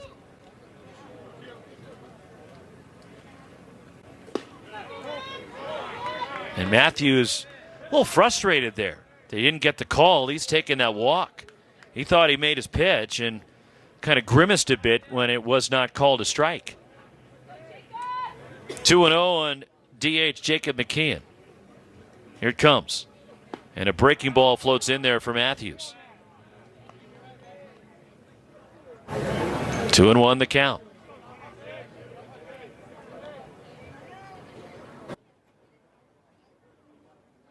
McKeon bounces one foul right past third. Jake Valentine coaching over there for Washington State. David Bellamy across the way at first for Brian Green in Washington State. 2-2 on Jacob McKeon. Matthews the pitch. And that's ball 3, full count. Cougars looking for some base runners here. It's Quinn Matthews rolling along. And the pitch. And that just missed. And again, Matthews visibly frustrated. Saw the reaction from Matthews not getting the call. And a leadoff walk for Washington State. Third time today that Matthews has walked the leadoff batter in an inning. But neither time has that runner scored.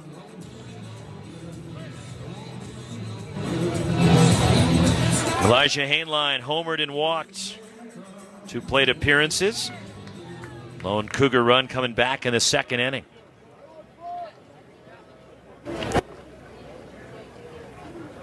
Tommy Troy creeping up a bit at third. Carter Graham holding the runner at first, and Hainline out to right center field. This has got some muscle behind it. Off the wall. Being held at third after taking an aggressive turn and going back is Jacob McKeon. And Elijah Hainline doubles to right center off the wall, and the Cougars are in business now. Second and third, nobody out for Bryce Matthews. Bryce Matthews. So Hainline drilled one out earlier and then nearly had his second homer of the game. Second and third, nobody out.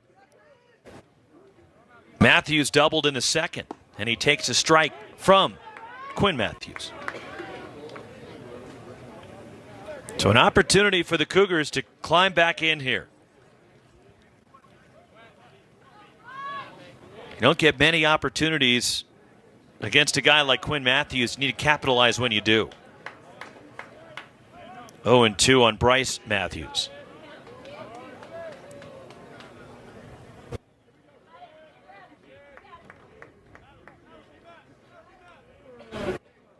Runners lead for Washington State. Inside out swing and fisted the other way by Bryce Matthews for a hit. That'll score 2. And hustling into second, sliding in, safe on a close play. And Drew Bowser, covering the bag, thinks they got him at second base. 2-run scorers. Jacob McKeon and Elijah Hainline are in, and it's 6-3. And Drew Bowser thinking they got Bryce Matthews sliding in second base. Here's a look at the replay. And you can't see from that angle as Jake Valentine is in the way, the third base coach. And looking at that replay, I don't see anything that would change the call. I think he's safe.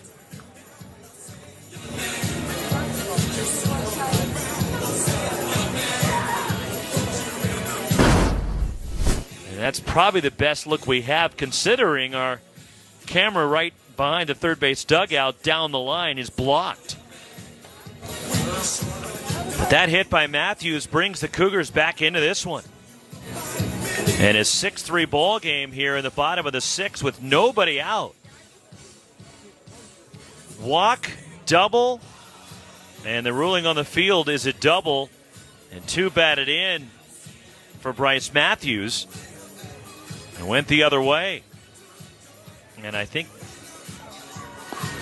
this call will either stand or be confirmed. I don't see anything that would change it. I fully expect this to go Washington State's way. After review earlier went the way of Stanford when they overturned a call on Carter Graham at first base.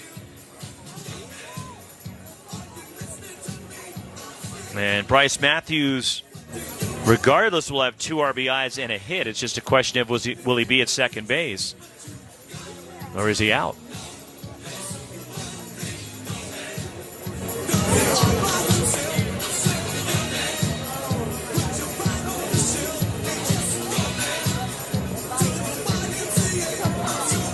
So the review going on over at first base as our crew chief worked the plate yesterday. Ramon Armendariz seemed to have what they need And now we'll get the ruling, and we'll see if the call will go the Cougars' way. So Stanford's challenge is denied, and now Thomas Eager will make a mound visit, the pitching coach for the Cardinal, and it is a 2-run double for Bryce Matthews. So Thomas Eager go out there to try to settle down Quinn Matthews, who've been rolling along, but now the Cougars have gotten to him here in the 6th inning. In a 6-3 ball game with nobody out, Bryce Matthews at second base and Kyle Russell coming up.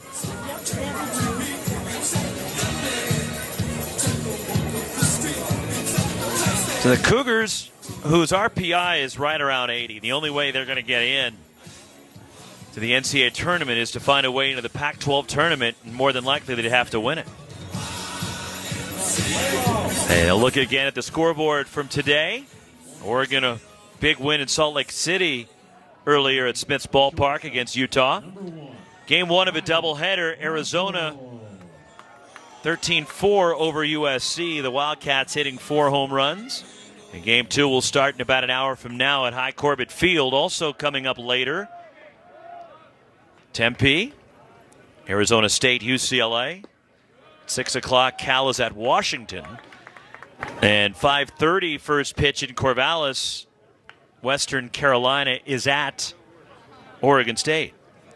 Kyle Russell, the batter, 1 for 2. Bullpen activity for the first time for Stanford now beginning.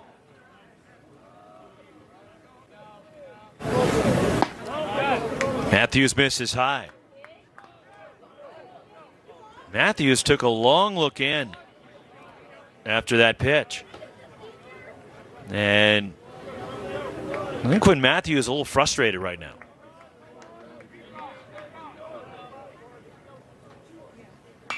Fouled away by Russell over toward the beer garden. Heads up over there. I don't think anybody lost a beer in the process either. Have to keep your head up wherever you're at in the ballpark.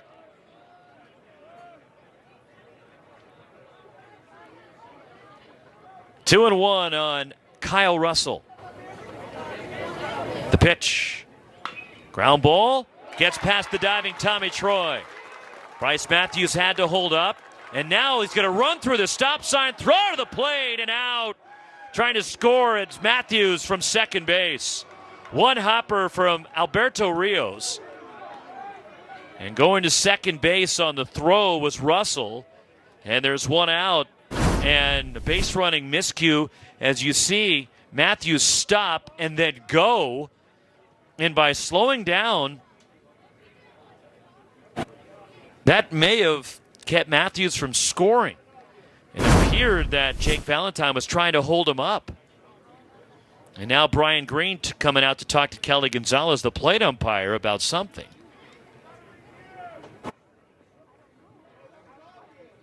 So Russell ends up at second base on the hit.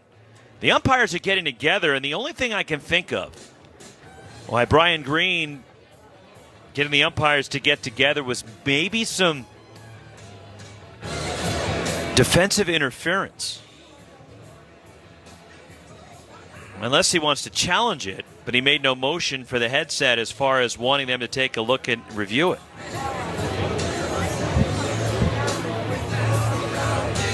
But the umpires, now they will review it. So there is Matthews trying to score and dive in.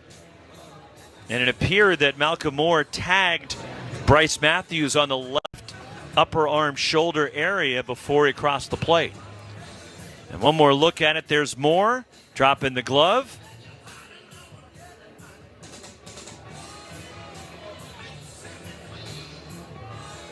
And he catches the one hopper and drops the glove, and he catches him there. And Brian Green, the only thing that maybe, as far as there's defensive interference, did the catcher Malcolm Moore give a path to Bryce Matthews and give him a lane? Is, again, Moore is entitled to field the ball while at the plate, but needs to give a lane to the runner. And did Moore drop the leg and deny a path for Bryce Matthews to reach home plate? And David Esker now wants to come out and have a word with Gary DeFabio, the umpire at second base. And so getting an explanation here as to what's going on as the umpires are at the replay monitor, which is adjacent to the Stanford dugout.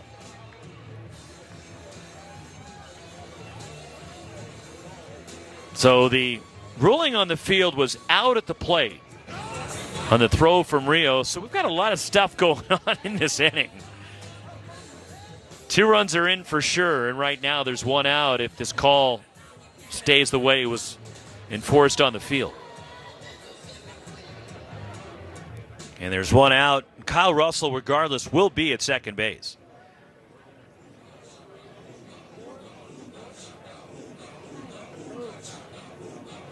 And Brian Green came out talking to Kelly Gonzalez, the plate umpire, and Ramon Armendariz over with Mike Lusky at the replay monitor. And Brian Green hoping it goes Washington State's way. And my guess it's for defensive interference, is what they're getting them to look at. But the Cougs are getting to Quinn Matthews here in the 6th inning and coming back into the game. And so Ramon Armendariz, our first base umpire, will signal out at the plate. But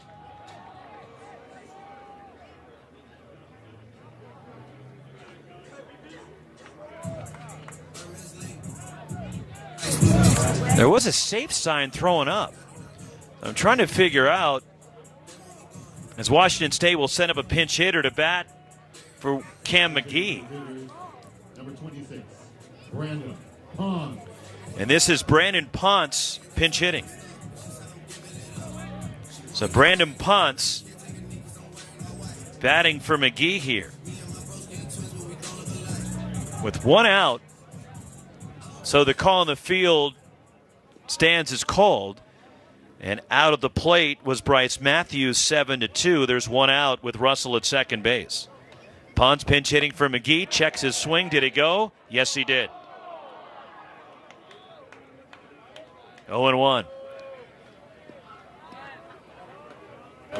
Ponce, 25 at bats. He's driven in 7, hitting .240.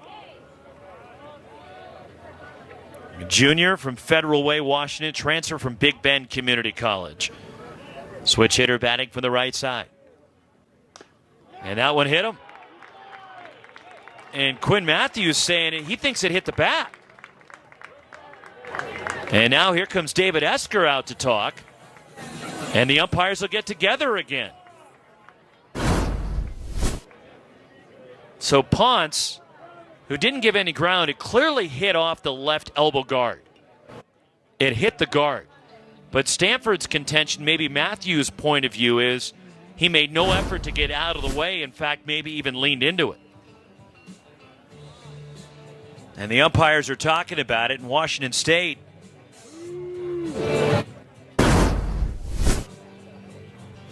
And there he is.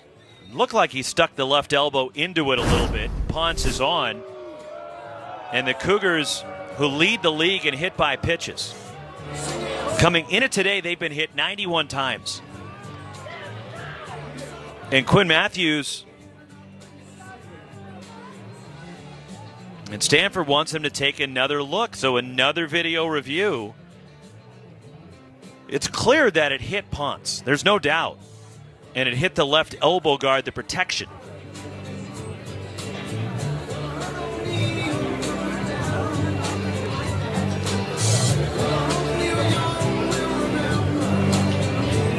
The replay monitor getting a lot of use in this one today. So there's no doubt this hit Ponce. No doubt. But there you see it hit off the left elbow guard. But Stanford's contention is that Ponce stuck the left elbow out and leaned into it and made zero effort to get out of the way. And now Stanford does have a gripe, I think, in that regard. Matthews did run that pitch inside, and Ponce certainly did not give any ground and looked like he was leaning a little, slightly into that one.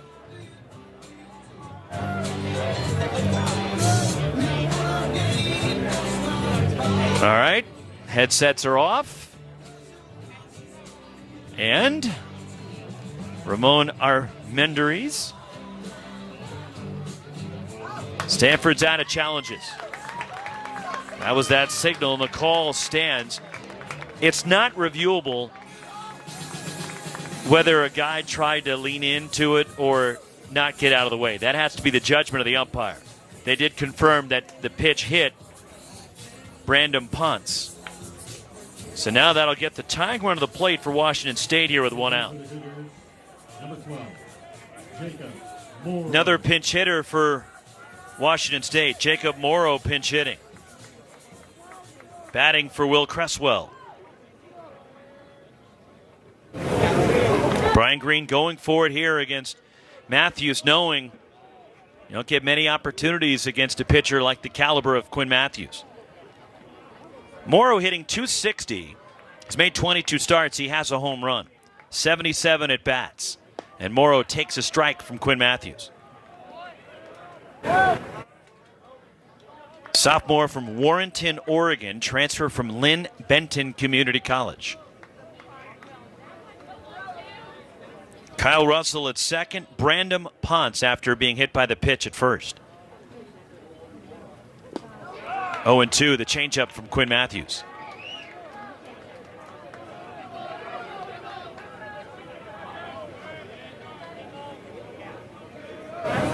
This has been a long, bizarre half inning, and there's still only one out.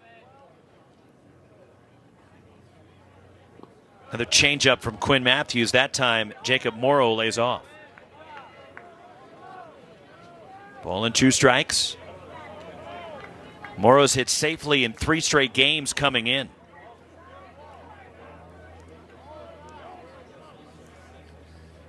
Quinn Matthews again ready.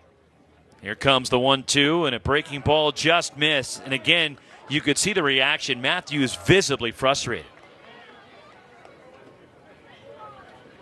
Activity in the Stanford bullpen, some stirring. That's Torrin O'Haron loosening. Hasn't started throwing yet. It's Quinn Matthews at 77 pitches. 2-2 on Jacob Morrow.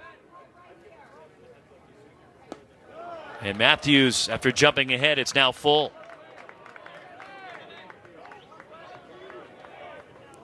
Kyle Russell at second. Brandon Ponce at first base. The Cougars rallying here in the bottom of the 6th, getting back into the ballgame. And Matthews missed high, and he walked him. They're loaded. Kyle Russell to third. Brandon Ponce at second. And Jake Harvey, the batter for Washington State. 0 for 1 with a walk. Number 29, Jake Quinn Matthews fighting himself as much as anything right now.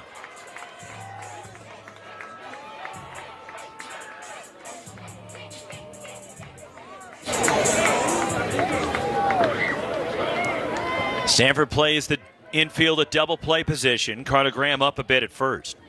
And there's a ground at third. Tommy Troy scoops, goes to second. The turn by Drew Bowser, not in time. No throw. They get the runner at second. And there's 2 outs, runners at the corners, and it's 6-4. Another run for Washington State. Jake Harvey, an RBI.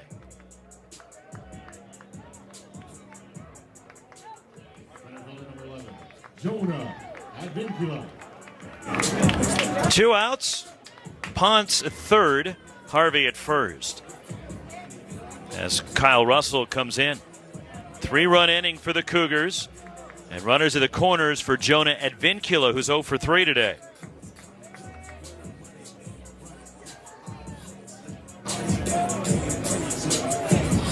So bouncer to third. Tommy Troy tried to go around the horn, but Jake Harvey runs well, and it wasn't hit sharp enough. And the high bounce, and now runners at the corners. Big spot in this game. Top of the order. Advincula takes a strike. And off speed for Matthews.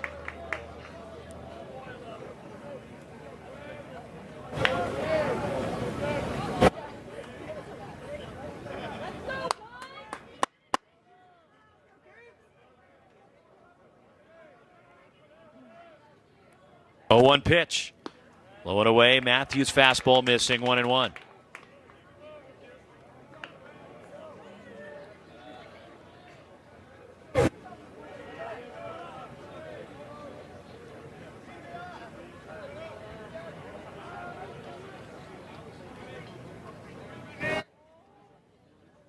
One ball, 1 strike. The pitch. Swing and a miss. Fastball from Quinn Matthews. 1-2 the count on Jonah Advincula. The top hitters in the conference this year, Advincula.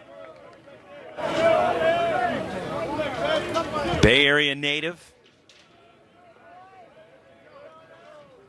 9th in the Pac-12 in hitting. 1-2. Up and away from Quinn Matthews, evens the count. 2 balls, 2 strikes. After being economical through the first 5, Quinn Matthews laboring here through inning number 6.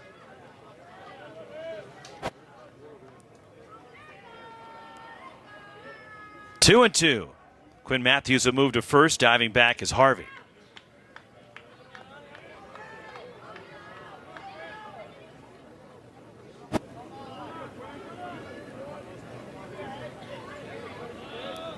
Quinn Matthews again ready to fire. The pitch just missed with the off speed and a full count. Sam Brown would be next for Washington State.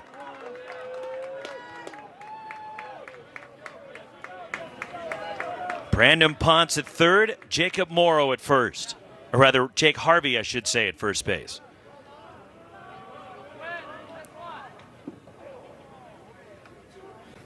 And he walked him, they're loaded.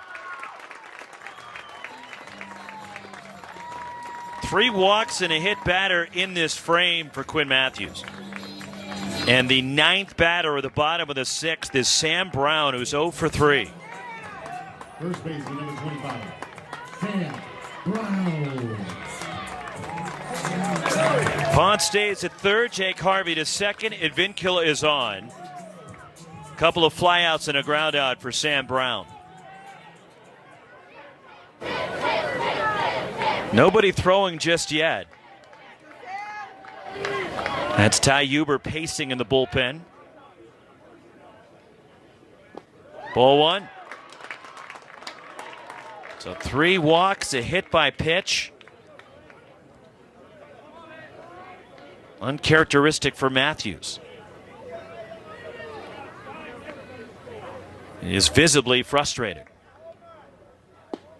He gets the strike call there. 1-1 the count on Brown. So activity beginning in the bullpen for the Cardinal now. We saw some stirring, but nobody throwing until now.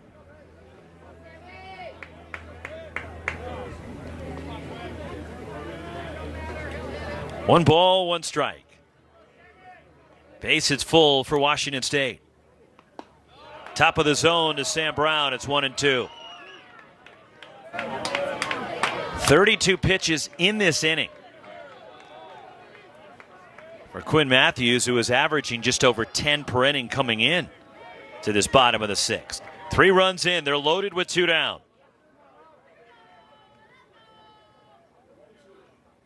Swinging a fly ball to center, hit right towards Saborn Campbell. He's there, makes the catch, side retired. But the Cougars have battled back into the game, scoring 3 times. We're through 6 in Pullman. Bottom of the order coming up for the Cardinal at 6-4, Stanford.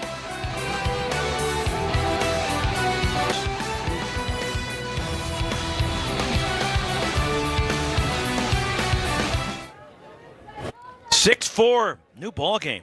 Washington State back in as we go to the 7th. Bottom of the order for the Cardinal. Couple defensive changes for Wazoo in the 7th.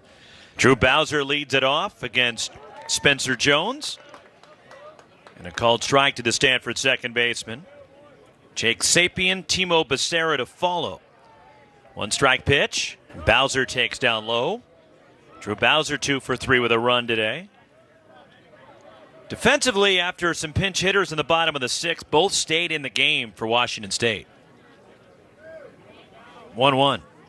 Bowser lines it. And a nice play on a short hop. Sticking the glove out is the shortstop. And Kyle Russell throws out Drew Bowser on a nice play by the Washington State shortstop. One hopper, short hop into the glove of the Cougars shortstop, Kyle Russell. Just was able to scoop it up on a solid one-hop liner. One away, Jake Sapien walked and scored in the sixth. He is 0 for 2.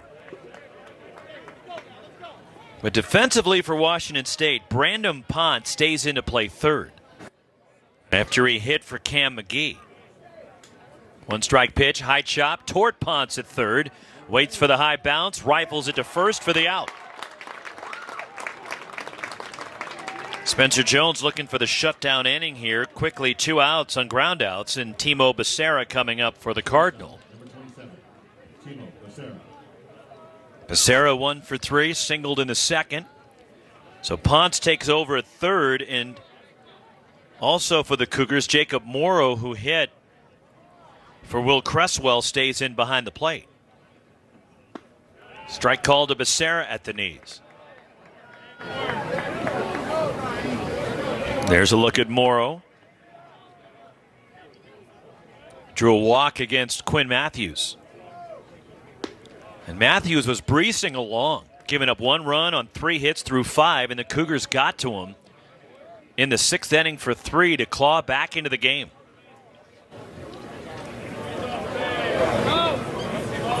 One to Becerra. Ground ball left side, sliding stop on a backhand, long throw. And that pulls Sam Brown off the bag. Infield hit for Becerra, showing off his range. Kyle Russell, that was a very difficult play, and he was able to get to it, but then couldn't get much on the throw in terms of trying to get the runner, and pulled Brown off the bag at first. Infield hit. That's 12 hits for Stanford now, back to the top of the order in Saborn Campbell. So 12 hits for Stanford, 11 of the 12 have been singles. The only extra base hit was a double by Malcolm Moore that scored 2 in the 5th inning. Campbell singled and scored his last time up in the 6th. He's 1 for 4. Spencer Jones, third pitcher for the Cougars, makes that move to first. Shane Spencer started, went 4 2/3. 2/3 of an inning for Chase Grillo. And now it's Spencer Jones.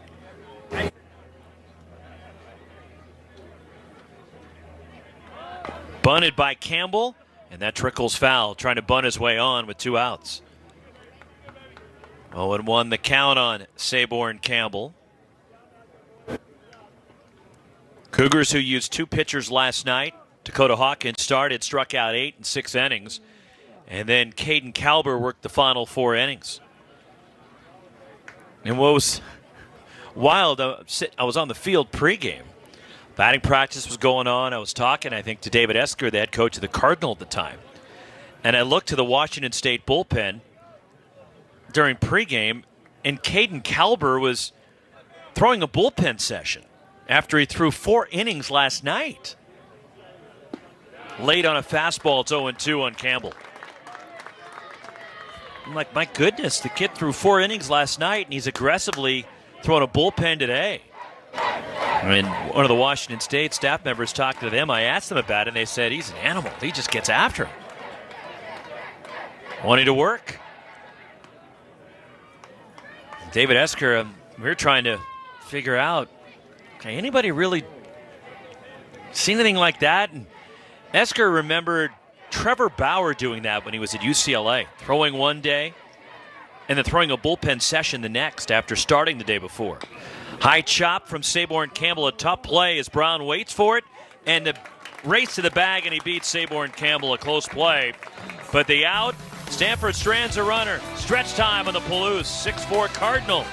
Out of the order for the Cougs. Seventh inning stretch. Bailey, Brayton Field, and Pullman on this Friday afternoon. Warm day on the Palouse. 6-4 Stanford leading as we go to the last of the seventh inning. Heart of the order for the Cougars against Quinn Matthews. He runs back out there for the seventh. After laboring through the sixth inning, but David Esker riding his ace. And Jacob McKeon, who walked and scored in the sixth, 0 for 2, will be the batter.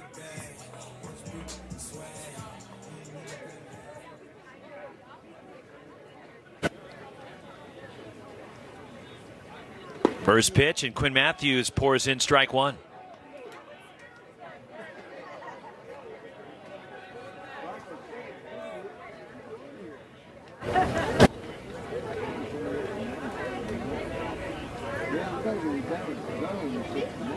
Way outside to McKeon, the Cougars DH. Elijah Hainline, Bryce Matthews to follow against Quinn Matthews. Bottom of the seventh inning. Huge game for Washington State.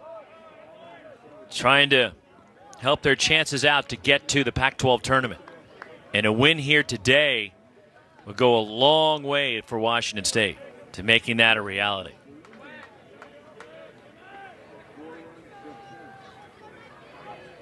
One and two on McKeon. Matthews, the pitch. And did he go? Yes, he did. He went around, and he's tagged out for the strikeout by Malcolm Moore. Strikeout number 6 for Quinn Matthews, and there's one gone. Buried that one, the off speed in the dirt. And a curve. And there's one away.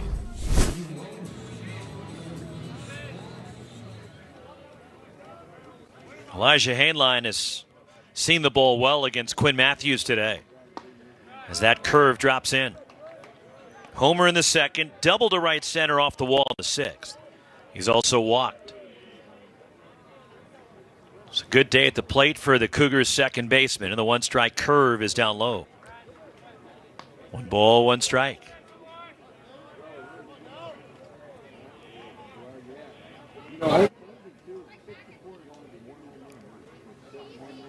One pitch. Hainline takes ball 2. 2 balls, 1 strike.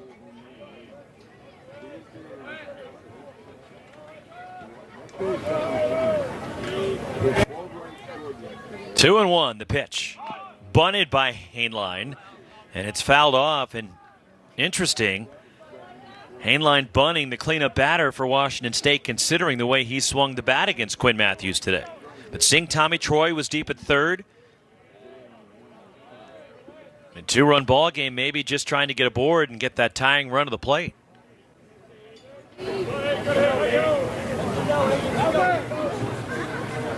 Two and two. Matthews, the pitch. Liner right center field, and Hainline has 3 hits today. And a 1-out base runner for Washington State.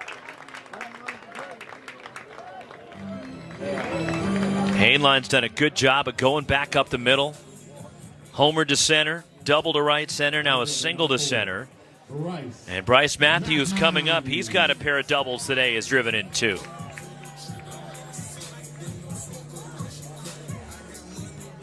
Talking to Brian Green before the game yesterday, we were talking about Matthews. And look, I know he didn't get hits last weekend, is what Green said, as a snap throw to first by Quinn Matthews. Is Bryce Matthews just 1 for 14 last weekend against Cal, but he saw the ball well. He was hitting it well. He was just hitting line drives at people last week.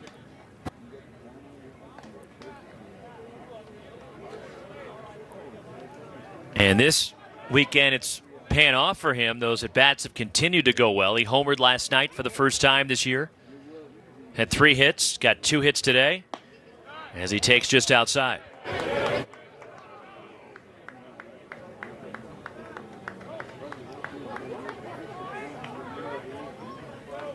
1-0 on Bryce Matthews. 1 out, bottom of the 7th. Another move over by Quinn Matthews to first base.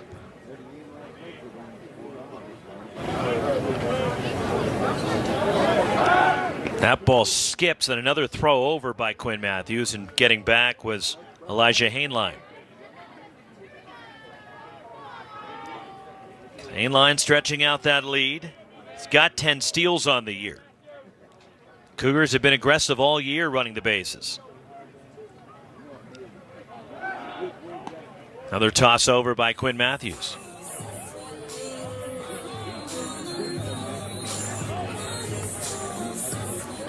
Just underway in Corvallis, Oregon State hosting Western Carolina. A non-conference series this weekend. Strike called to Bryce Matthews.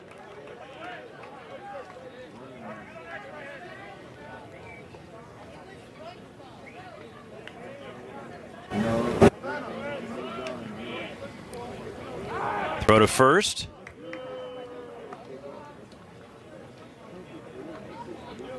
One ball, one strike to count. Quinn Matthews keeping a very close watch in Elijah Hainline. One more time.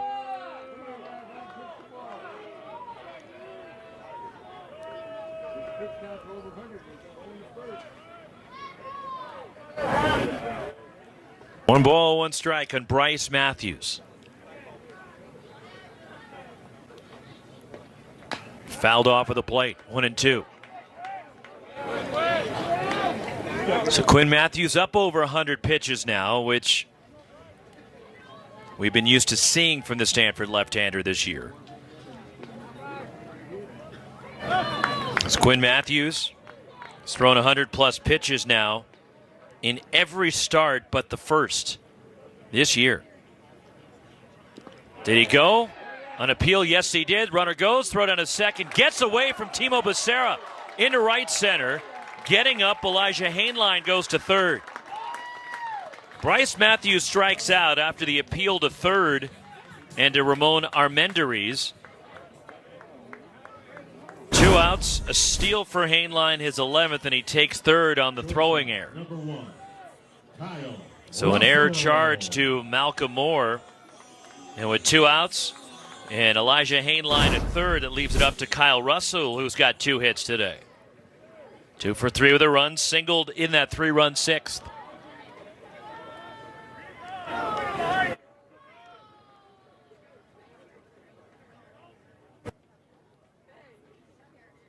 Fastball is high from Quinn Matthews.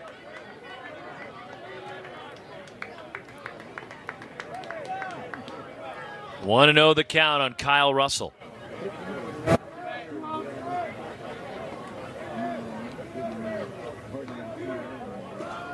Runner at third for Washington State. See if they can get the clutch 2-out hit. Drive in a run. Looped foul by Russell. 1 ball, 1 strike. Might be the last hitter of the day for Quinn Matthews.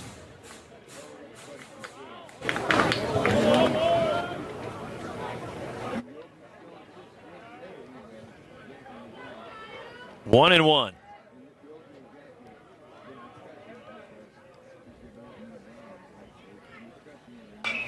Fastball lined over near the Stanford dugout.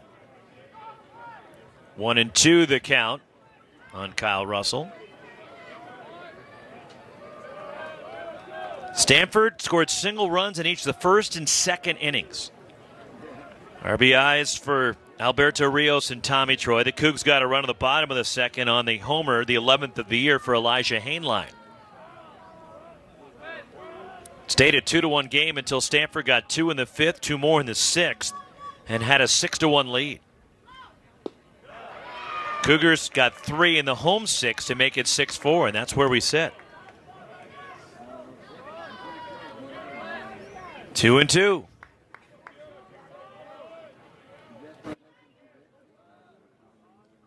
Playing Kyle Russell to pull in the infield, Stanford defensively.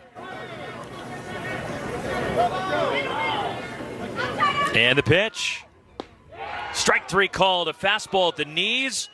3 strikeouts in the inning for Quinn Matthews.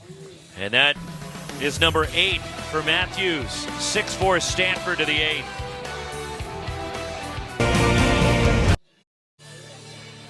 On to the 8th inning on this warm Friday, turning into late afternoon on the Palouse, early evening. And a 6-4 lead for Stanford. Tommy Troy, Carter Graham, Braden Montgomery due up for Stanford against Spencer Jones here in the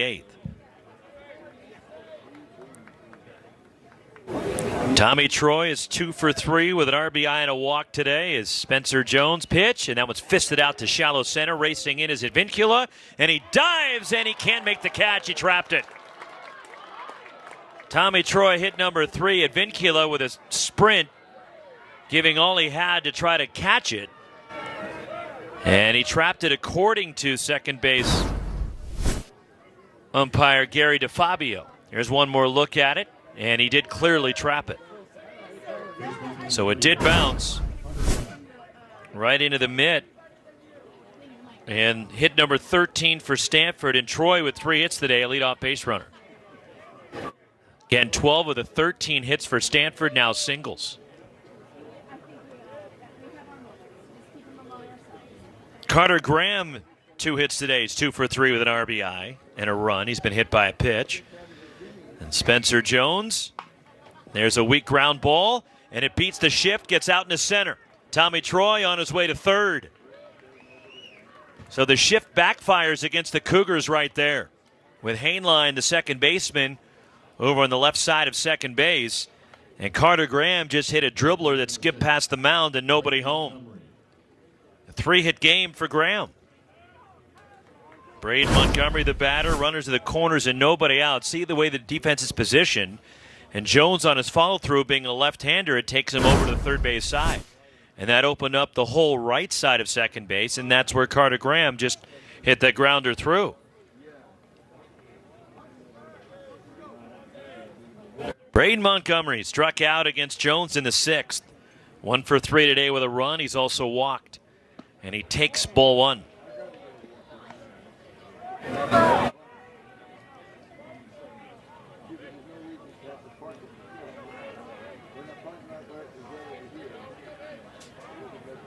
Tommy Troy at third, Carter Graham at first. Jones the pitch. Swing and a miss by Montgomery. 1-1 the count. Underway in Corvallis in Western Carolina already with a run against Jacob Kamatz in the first. And the base is full for Western Carolina with 1 out. 1-2 is Montgomery out in front of the changeup. Starting shortly, Khaled Washington. As you look at the Cougars bullpen, activity down there. It's Andrew Bond getting loose. 1-2. High to Montgomery. 2-2. Starting shortly at Phoenix Municipal Stadium, the Arizona State hosting UCLA. Ethan Flanagan, the lefty, on the mound for the Bruins. And Ross Dunn, a lefty, going for Arizona State. They'll start in about 20 minutes, 15 minutes or so. Full count on Montgomery. Game 2 of the doubleheader. Caden Aoki starting with his minuscule 2.04 ERA for USC. Lefty Braden Sastro going for Arizona after the Wildcats winning Game 1 of that double dip. Full count on Montgomery. And the pitch. Swing and a drive out to center. Going back is Advincula. He's still going back. Makes a catch, leaping up against the fence. Tagging. Tommy Troy scores. Carter Graham advances to second base. And a long fly out to dead center. Deepest part of the ballpark, and a sac fly for Braden Montgomery, and it's 7-4 Stanford. Left fielder, number 11, Alberto Rio. Just didn't get enough of it, but hit enough to have the runners advance. 1 out. And a nice catch by Advincula out there in center field. So Tommy Troy has scored a run for the 11th consecutive game. Here comes the pitching coach for Washington State, Anthony Claggett, to the mound as Alberto Rios due up for Stanford. And that's going to be it for Spencer Jones. The left-hander will leave, and the Cougars go to the bullpen again. 1 out here in the top of the 8th. Stanford has pushed the lead out to 7-4.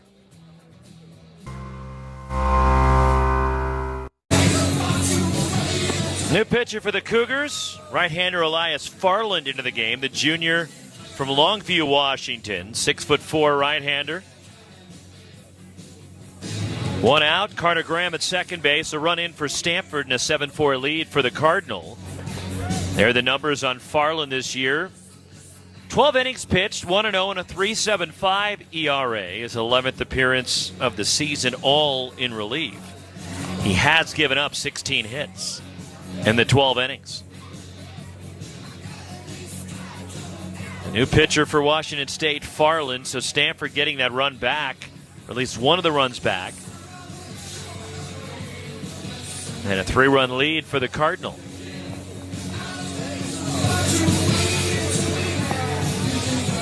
So completing his warm-up tosses is Farland. So a leadoff single for Tommy Troy that just dipped in front of Jonah Advincula. And then he went to third in the ground ball, the single to center by Carter Graham, and then scoring on that deep sac fly for Braden Montgomery.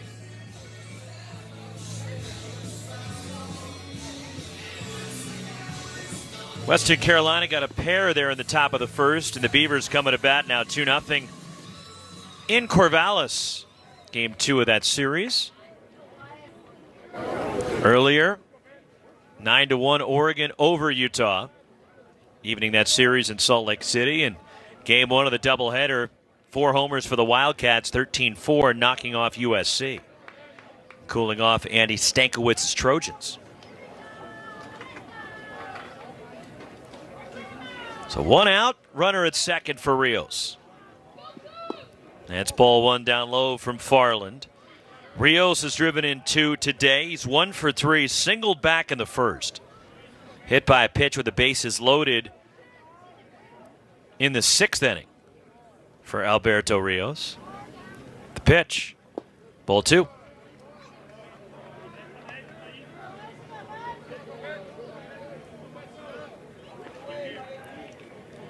The final day of the regular season for this conference tomorrow.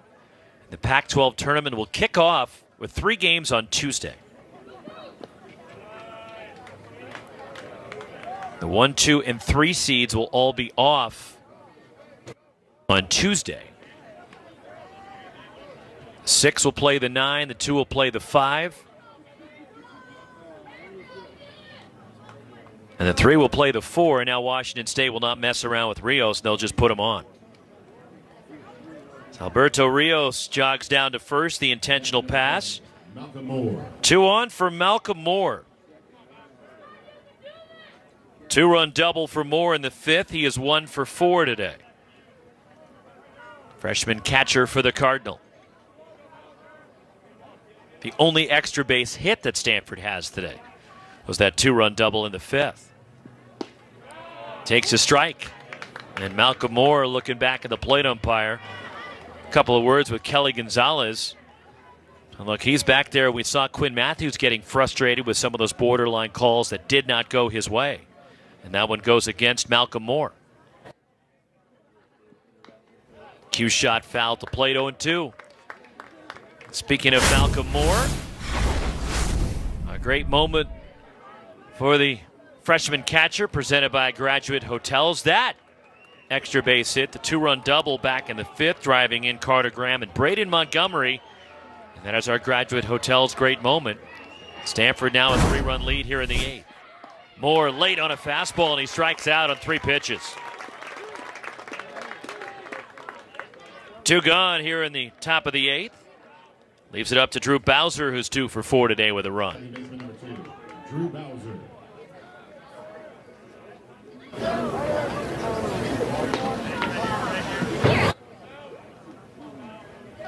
Singles in each of his first 2 at-bats today, after his 12-game hitting streak was broken up last night. Late on a fastball, 0-1. Spencer Jones went 2 innings, giving up so far 1 run. He's responsible for the runner Graham at second base. Struck out 1, no walks, did hit a batter. And the 1-strike pitch outside to Drew Bowser, 1-1.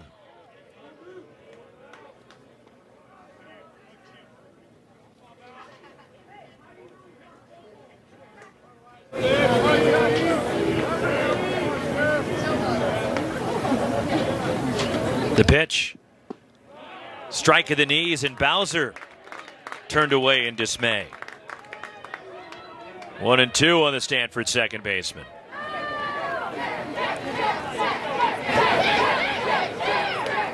Crowd yelling chair, wanting strike three.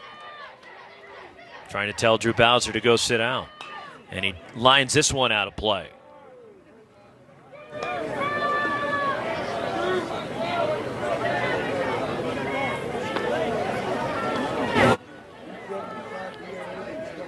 Ball and 2 strikes on Bowser.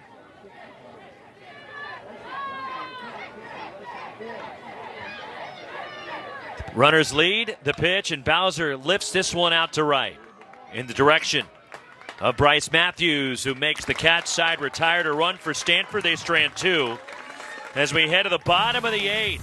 7-4, the Cardinal lead it.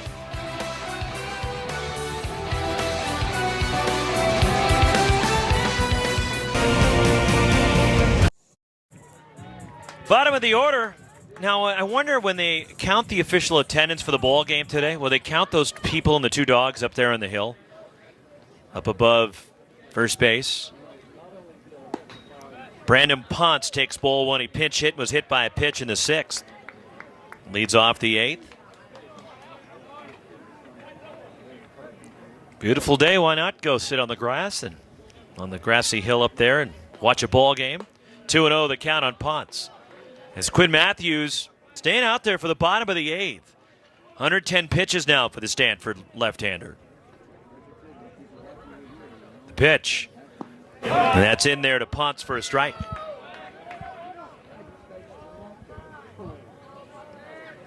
Two and 1. Here it comes. Chased a high fastball. It's 2-2 as Quinn Matthews changed the eye level there for Brandon Ponce.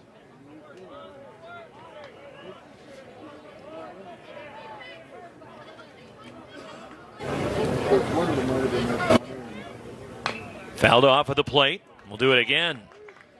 2 balls, 2 strikes. There is activity in the Stanford bullpen. 3-run lead for the Cardinal.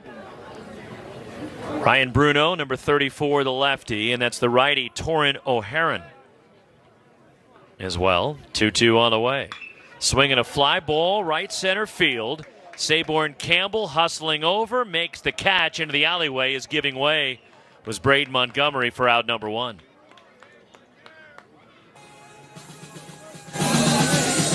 So 1 gone.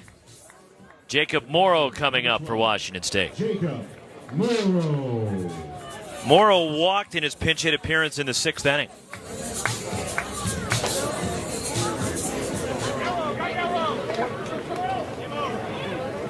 Hit for the catcher, Will Cresswell, and stayed in the game. Hit in the air to right, backing up. Braden Montgomery still going back. He's up against the fence and makes a leaping catch, barreling into the wall. Great effort for Montgomery going back and that drive the other way.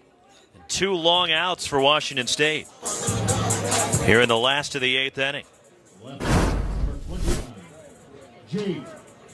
There's Montgomery going after it, taking a peek, and then making sure he had it. And luckily for him, the padding on that fence out there in right field. 2 long flyouts. Jake Harvey is 0 for 2 with an RBI. He's walked today, and here comes Thomas Eager. I wonder if that's it, seeing the 2 long flyouts. Maybe it for Matthews at 115 pitches for the Stanford lefty, 7 2/3. And that will be it. So Eager is signaling to the bullpen. Quinn Matthews done. Matthews walks off the back of the mound. Looking around. I don't think he's too excited about coming out of this game. I think he wanted to try to finish the frame. Quinn Matthews still pacing back and forth.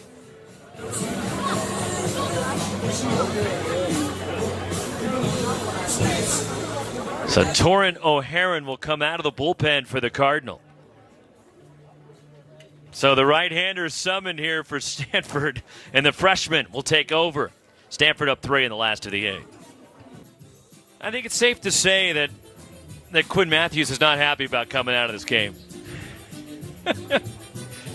Senior lefty, 7 2/3, struck out 8, giving up 4 runs on 7 hits. And Torrin O'Haron out of the bullpen. Hard-throwing freshman righty has an ERA up over 9. But 20 strikeouts in 14 innings. O'Haron can bring it. He's got some giddy-up behind his fastball. Last worked on Sunday against Arizona, went 2 2/3 innings, struck out 3. 2 outs, bottom of the 8th, 7-4 Stanford. So Quinn Matthews goes 7 2/3 today. Struck out 8. He walked 5, a season most in walks. He also hit a batter. And now we'll leave it to the bullpen to get the final 4 outs and trying to get Matthews win number 7. But Matthews, who last year threw 7 scoreless innings in a start against Washington State on the farm late last March, struck out 11. Pitched 5 innings against the Cougars a couple of years ago in relief and picked up a save, and looking for another win against Washington State here. So O'Haron will face Jake Harvey here with 2 outs and nobody on. It's the hard-throwing freshman righty. Brady Casper has just hit a 2-run homer for Oregon State. And they've tied Western Carolina. 93 from O'Haron for Bowl 1. Casper homering for the 2nd straight game. Hitting this one against Kyle Risselman of Western Carolina. 2-2 bottom 2. And Corvallis, 1-0 pitch. Swing and a miss, 92 from O'Haron. Just about to start, Cal at Washington, UCLA at ASU. And game 2 of the doubleheader, USC at Arizona State. Oregon winning at Utah earlier. And Arizona winning game 1 of the doubleheader after the postponement last night against USC. 1-2.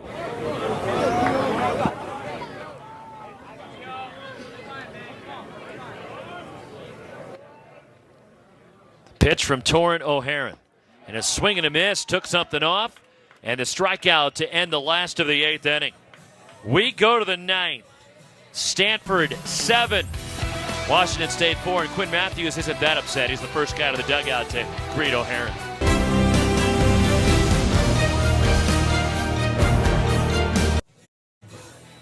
On to the 9th inning on this sensational Friday, late afternoon in Pullman. 7-4, Stanford leading Wazoo. Jake Sapien, Timo Becerra, Saborn Campbell, 8-9-1 against Elias Farland. Took over in the 8th. Got the final 2 outs of the frame, and his job is to keep this a 3-run game. Washington State will have the top of the order to start the bottom of the 9th. So trying to give their offense a chance to come back. Pinch hitter, though, for Jake Sapien. This will be Jimmy Nadai to pinch hit for Stanford. Batting for Jake Sapien here to start the 9th. Nadai is 5 for 38, hitting 132. And he takes ball 1. Nadai, the freshman from Sydney, Australia. Of course, Oregon State has Travis Pizzana from Australia, and Nadai, the Aussie himself. 1-0 pitch, got under it in the infield, waiting for it to come down. Shortstop, Kyle Russell taking charge, 1 away. Shortstop, number 27. 1 out for Timo Becerra. 2 hits today for Becerra, who's 2 for 4. Starting for Owen Cobb at shortstop.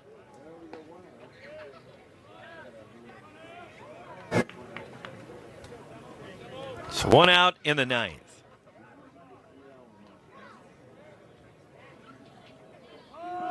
Becerra bunts, charging hard. Ponce on the move, rifles it to first for the out. Good stretch to the foul side by Sam Brown. First baseman having to step across the bag to take that throw from Brandon Ponce. That is not an easy play. He was charging hard and throwing on the move was Ponce, as you see him on the bare hand. And then the adjustment that Brown has to make, and then you have the runner that also Sam Brown has to avoid. 2 outs for Saborn Campbell. 1 for 5 with a run for Campbell, and he takes a strike from Farland.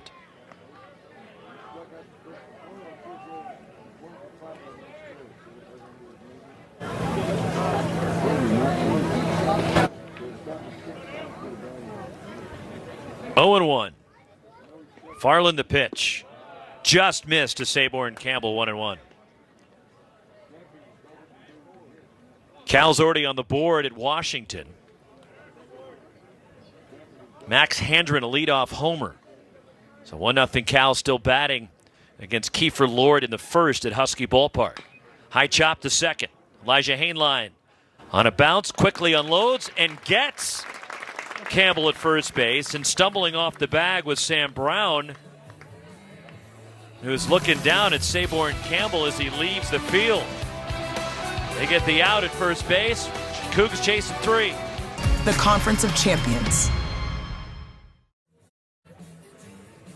The closer has entered for the Cardinal, protecting a 3-run lead. Ryan Bruno looking to save the ballgame for the second straight day.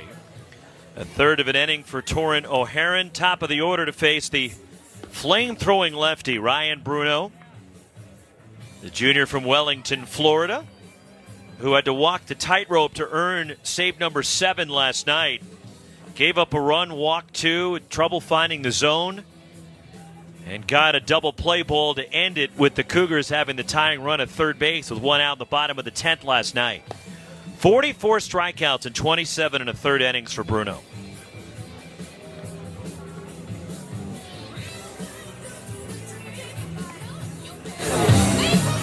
So Ryan Bruno trying to save it for Quinn Matthews, who went 7 2/3, 8 strikeouts.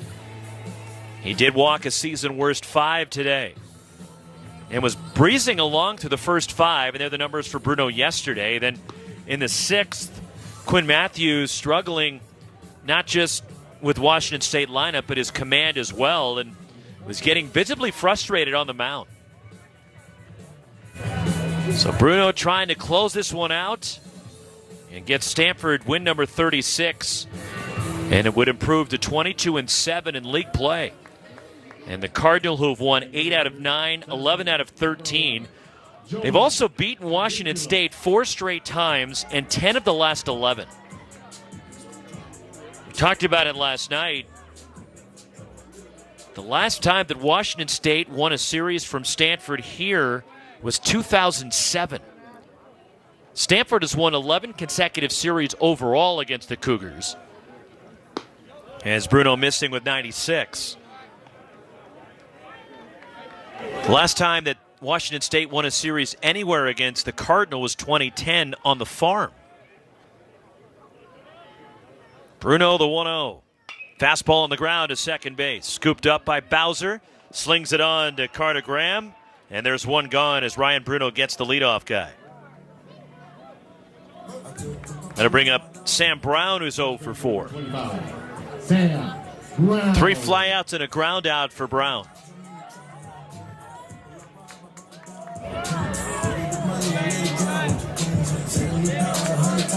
So 1 out in the 9th. Cougars need base runners. Right now, the goal is just to get the tying run to the plate. That's the goal for Brian Green's Cougs. They need base runners. And Bruno pounds the zone at 97. Bringing the gas for strike 1.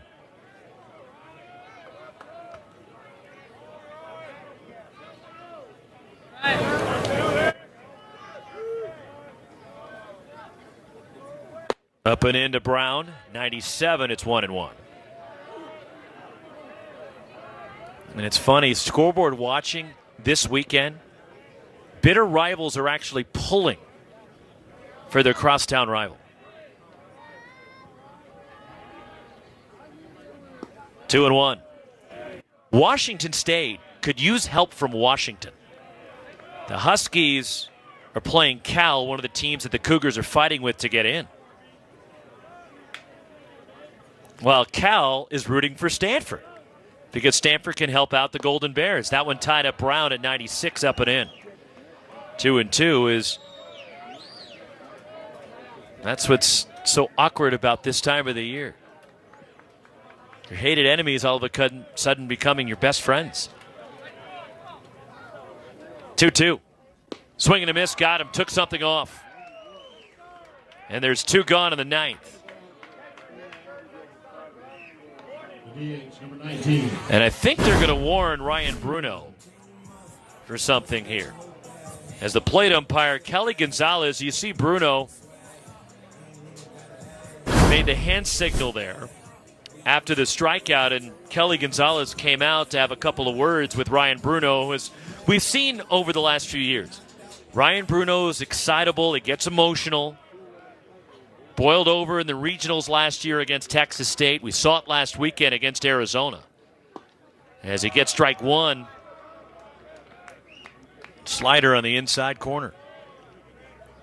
Last weekend in the 10th inning, Emilio Corona hit a 3-run homer that would give Arizona the win against the Cardinal. As Bruno's fastball turning out of the way of it, in tight at 98, as Jacob McKeon is 0 for 3 with a walk and a run. 1-1. And Corona was thrown out of the game for barking at Ryan Bruno, circling the bases after hitting the 3-run homer in the 10th. Slider down and in. And look, it was clear that Ryan Bruno did something to excite Corona. It was already an emotional charged moment, right? He gets a go-ahead homer, and I strongly disagree with the plate umpire throwing out Corona like he did last Sunday. Just down low from Bruno, it's 3-1. As the plate up, Nathan White, as Corona literally was in between first and second base, threw him out, made the motion, because he was jawing, he was barking at Bruno.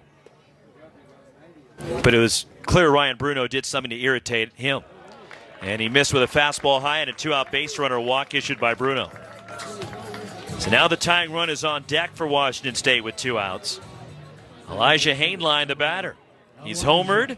He's 3 for 3, scored 2 runs today, and he's also walked.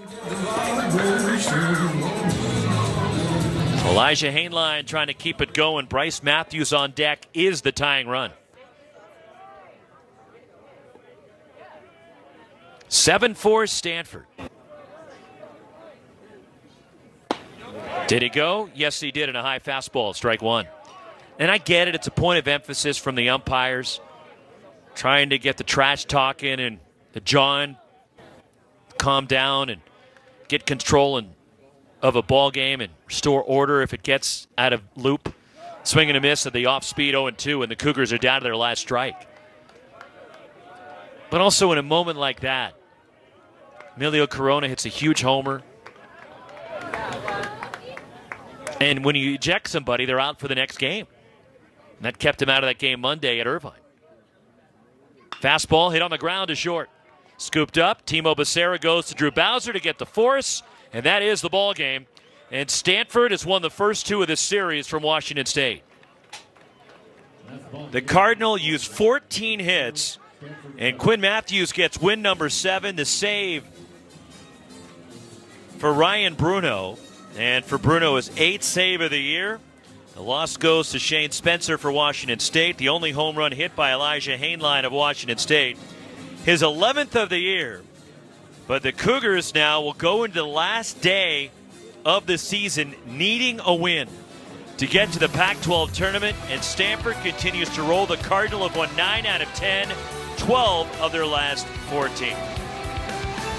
Beautiful day in Pullman. Again, the final, Stanford 7, Washington State 4. For our Pac-12 Network crew, Roxy Bernstein, so long from the